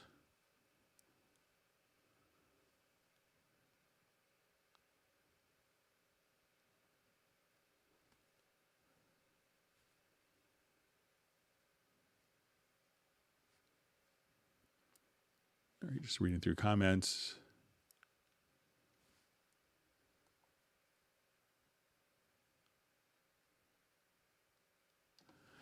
Okay, so a question, how to check time, seconds, minutes of my selection in Cubase, other way to check the time of my of object or many objects, thanks from Poland. So if you select, you could actually see the length here, and this length will be determined by your primary time display. So if I just wanted to switch my primary time display to seconds, now that I select the file here, we can see this is 14 minutes, 10 seconds, and 583 milliseconds. If I cut that part, we can see that just this part here will be, 5, so you could just do your different selections right here. So 5 minutes, 6 seconds. So you could just right click and change it to seconds as your master time. And then when you select, you could see it in the length function directly here.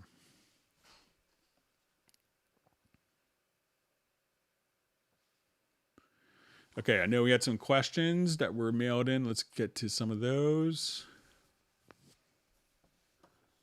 And we got through some of them already.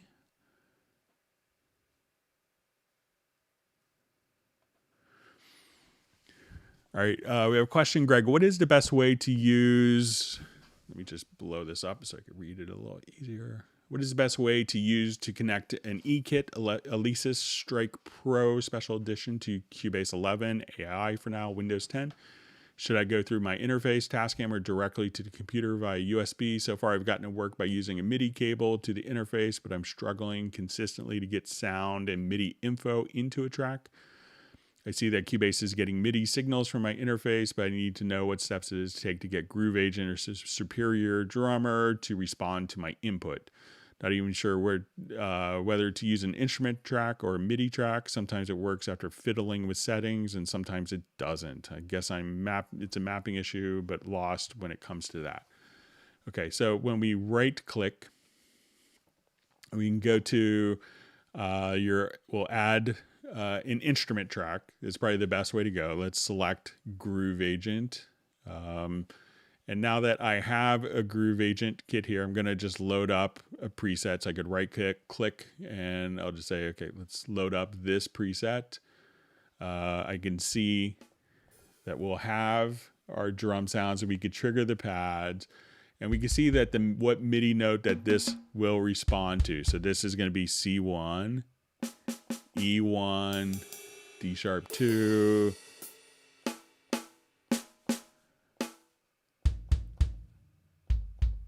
so you have some variations there. So if you click on this little icon while in the instrument, you can now open up some additional functions. So if you say, okay, I want my kick pad to play this note, guess what? You could right click and say, edit learn trigger note. Then once you do that, hit the note on your drum kit and it will automatically be assigned to that pad. But you can't get to that mode unless you actually activate the use hardware controller mapping. And if you wanted to, you could try like an eDrum controller. I think this would work for like Roland and maybe the Alesis kits. Or if you have a Yamaha kit, you could just go to your Yamaha DTX, and that way all the hi-hats and all those different aspects will work for you. So give that a try. So just click right here on the bottom right hand corner below that pad, and you should have access to that. And you could do right click on each pad to do the mapping for you.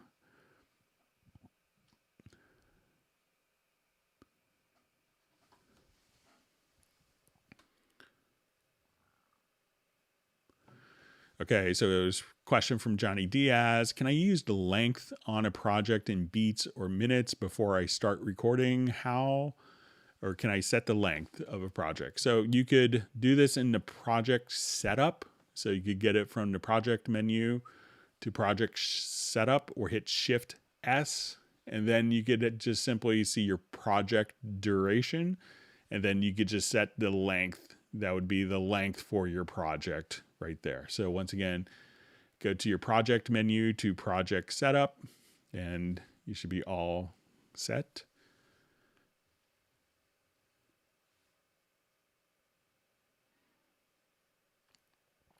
All right, so question, does Cubase have any shortcut or keystroke up to take you to the end of the project or furthest recorded event without using a marker like it does with a numeric that takes you to the beginning of the project?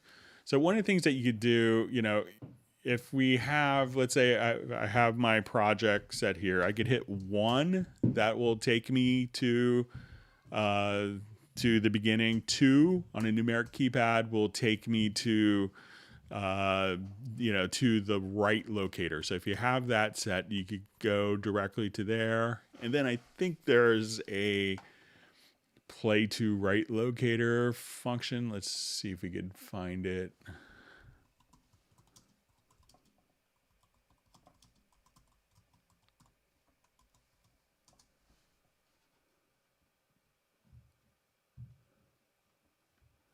Let's look under transport, maybe.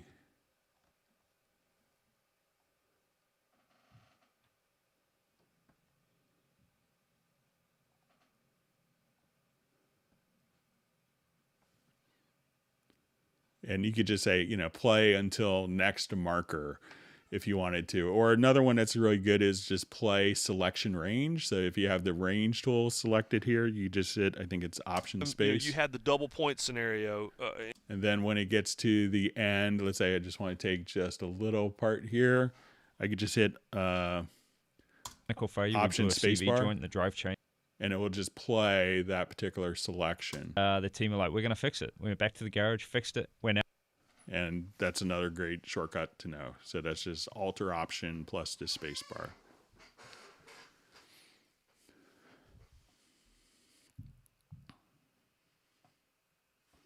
Okay, we got those from Uno already.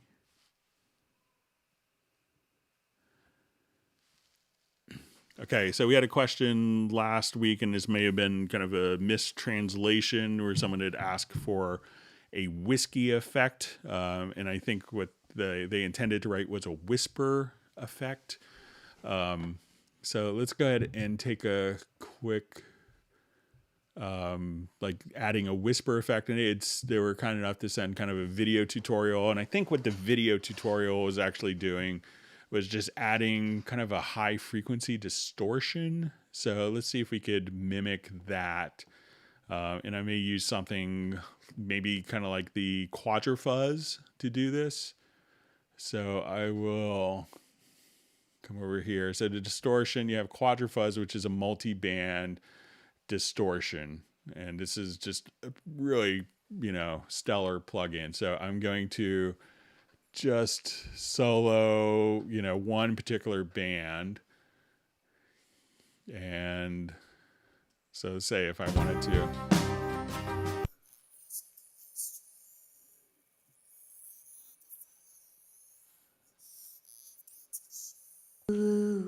What's mine and what's yours? 'Cause now you're asking. So what it was doing is kind of just blending that in. So let's say, and sometimes you want to take it out, like, different sibilants. But I'm going to just use this as a send effect. So I'm going to go, instead of on my inserts, I'll go to the sends, and let's add the Quadrifuzz.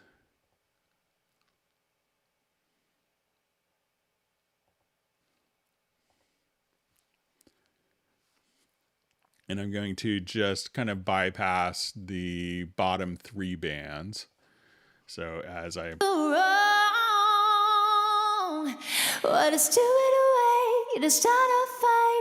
Take the records that you And let's go ahead and just bring this in. Stop asking Beatles or Stones.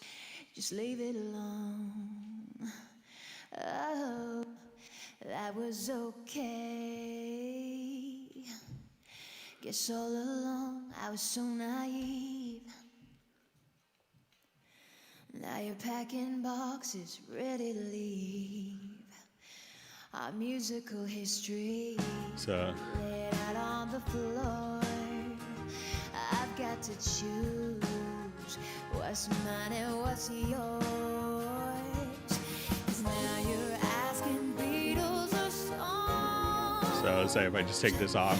Something about that just sounds so wrong. And I'll turn it back on. But it's too late to start a fight. Take the records that you like. Please stop asking Beatles or Stones. Just leave it alone.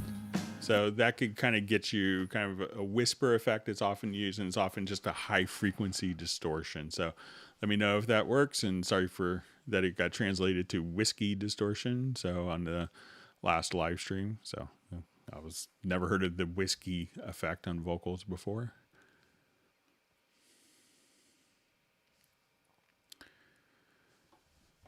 Okay, we have a question. I do a lot of orchestration in Cubase Pro 11 Windows for chordal passages. I have each track playing a single note on the chord. Consequently, I'm constantly making tiny adjustments on multiple events to tweak each part. When I do this, I have the edit window open on a separate computer monitor, but each time I click on a different event, I have to reset the settings in the edit window, for example. I will select show all controllers, but when I click on a different event, I have to click show all controllers again. Is there any way to set show all controllers as default for every event I click? I would probably take, maybe a different approach for this. So let's take a look. And let's go, we can show it kind of in the Bach piece. Thank you for all the wonderful questions. I hope everyone's learned a tip or trick. So let's say if I wanted to take, my string parts here, let's say just my violin and viola parts, and I was editing them against each other. So I will take this into my full screen, and I will choose to colorize based upon the parts. So, and let's say if I have, my presets here.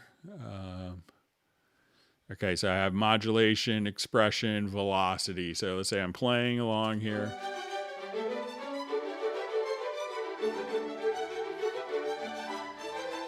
So once I have these parts selected, I could just switch between the different events. And as I do this, we could just, okay, now I'm editing only the viola parts. And we could choose to, edit only the active part if you want at once, but you could just kind of come here, and this way you could select all of your different parts. They could all be different colors, but we don't have to reset the controllers every single time. So I would try selecting all the events and opening them in the editor, and then you're able to toggle between which is the currently active part right there.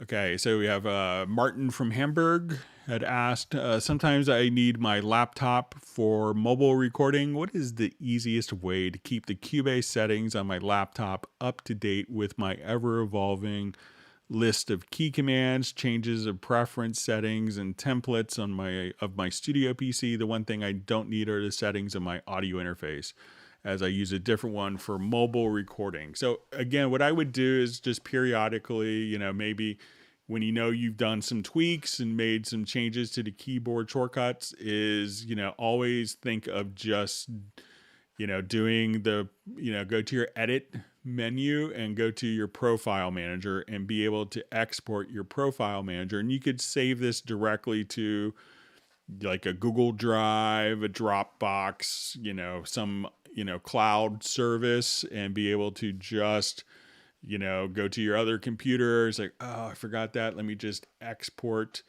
that. So, save your export, to a USB drive, to a backup cloud account, and be able to immediately, recall all of those different aspects of your profile. That's the easiest way I would do it.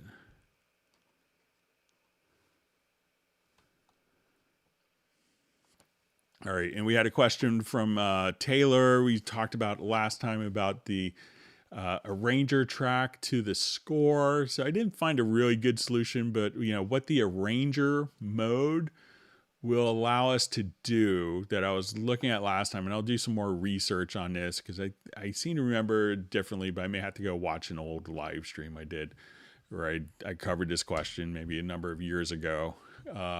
Is let's say if I have just a quick score preset, like I wanted to take this, and I had written in a actual repeat here. So we have this, activate arranger mode. So when arranger mode isn't activated, we see that the repeat, which starts here and ends here, when we play this,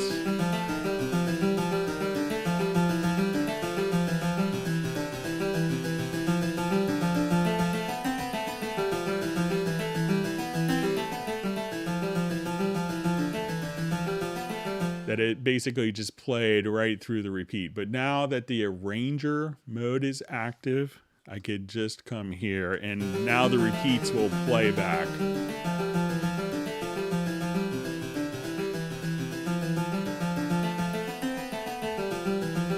So it's going to get here and then follow the repeat.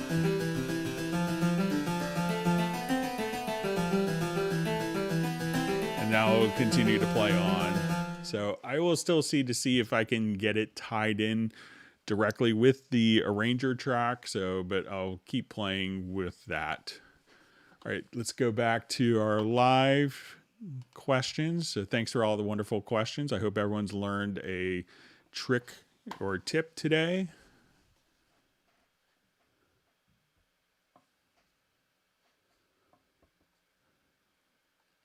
All right, we see that Michael Teams. I see you finally made it.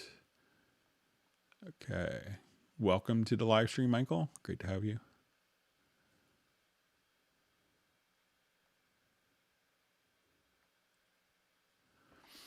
Hi, no other program using audio like Spotify or YouTube works when Cubase is open. How could I fix this problem? So it could be your audio interface. It doesn't like to share.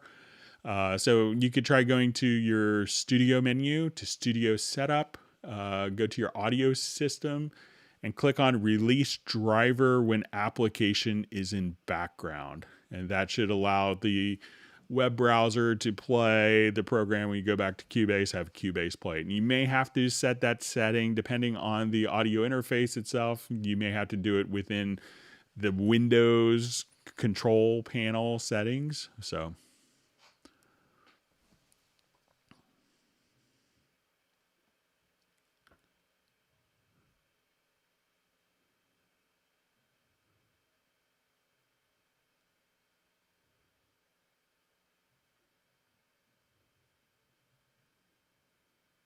all right, reading through different comments. All right.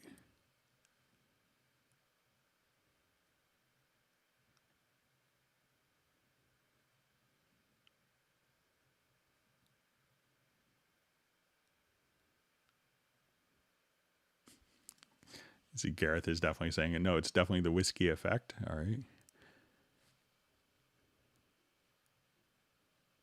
And Agent K saying the whiskey effect sounds like it could be pretty cool too.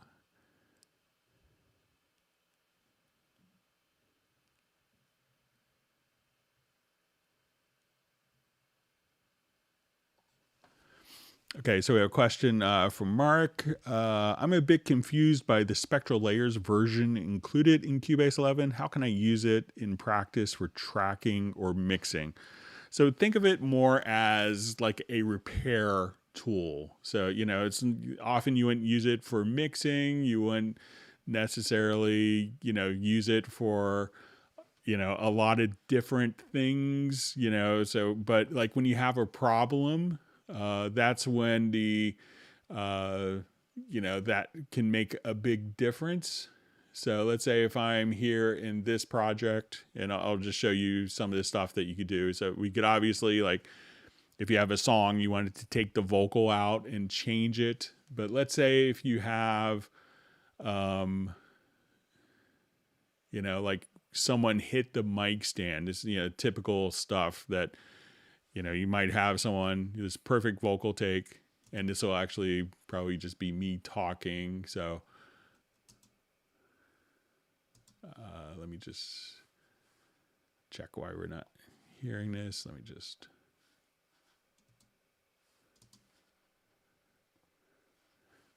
Okay, so let's say, and this will be, and I like in this, I hit the mic. You may also be talking and accidentally hit the microphone stand. You hear like those low rumbles. You may also be talking and accidentally hit the microphone stand. So you can see these big bumps. So if you have something like that, like, I had a wonderful album I did when I was like 21 but, and it was like one of those where you mix the whole thing in 36 hours straight and, but the one thing I missed, it was the singer tapped her foot on the mic stand in this totally dead spot. And then at that time, it was on ADAT and, DAT tapes. We couldn't really just go through and take it out. And it was right when she was singing too. So if I edited out did a punch in, I would lose part of the vocal. So, stuff I could do with spectral layers is come over here and say, okay, we're going to find just that rumble as we listen to it. So let's go to our composite view.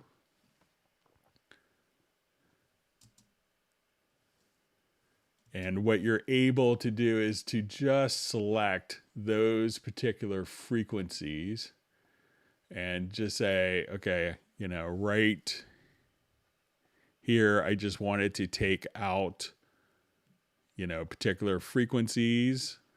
And I could just say, okay, we're just going to take out those low frequencies. And now as we do that, and I just accidentally closed Cubase, we could just take that particular, those particular frequencies off without any concerns whatsoever. So you could kind of just do frequency dependent editing on the project or on the file. So it's not going to add reverb. It's not going to add shimmer. It's more corrective, surgical types of filters. Okay, so we just see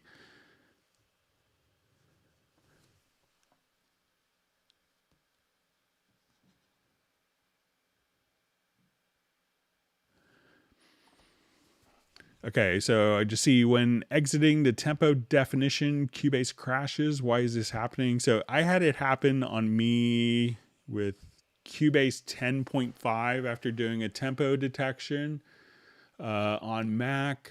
So, what I found, and this was kind of fixed for me in 11, is that after doing a tempo detection, once I had the file done. So here's something to try that worked for me for a little bit. So I'm going to select the file. Let's do our tempo detection.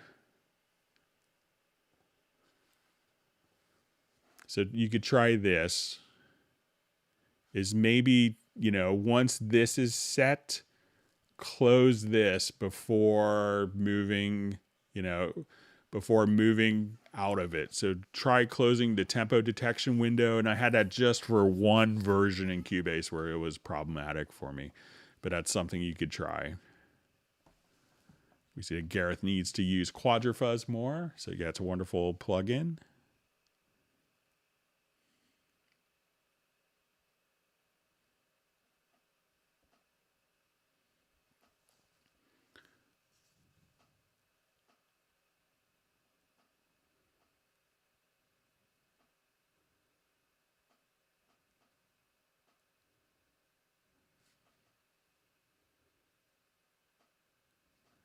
Right.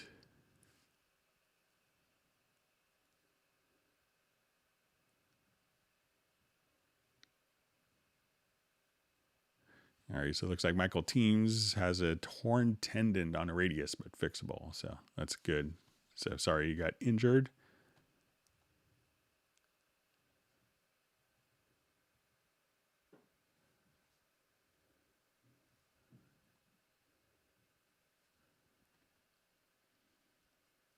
Right, just reading through different comments. Now everyone's happy that Michael is on our live stream.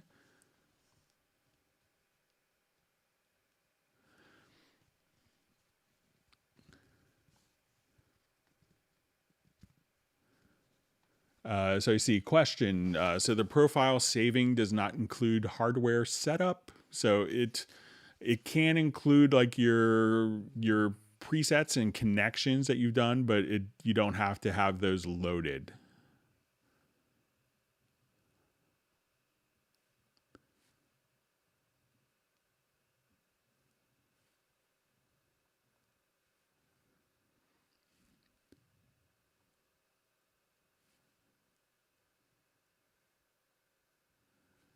Okay, just reading through more comments. Thanks for all the great comments and discussion.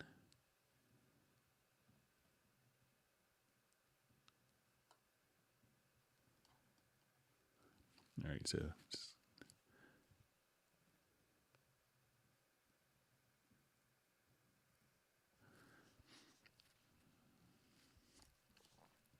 okay, so I just see, man, why don't Ableton do a live stream like this? I guess you'd have to ask them. So, all right, so I think I'm at the end of questions. Could that be? Let's see, we got about 2 minutes left. We'll see if there's any.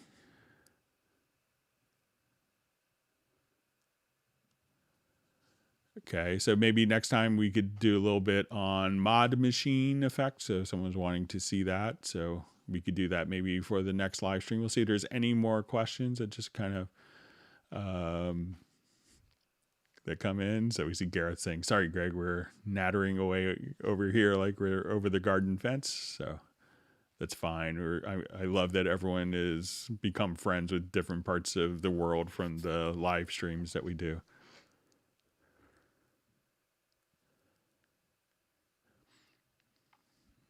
All right. So I think we're going to wrap up. We're just about time. We maybe have a minute. We'll see if there's any last minute questions that have come in. We'll try to have the index done for the live stream today.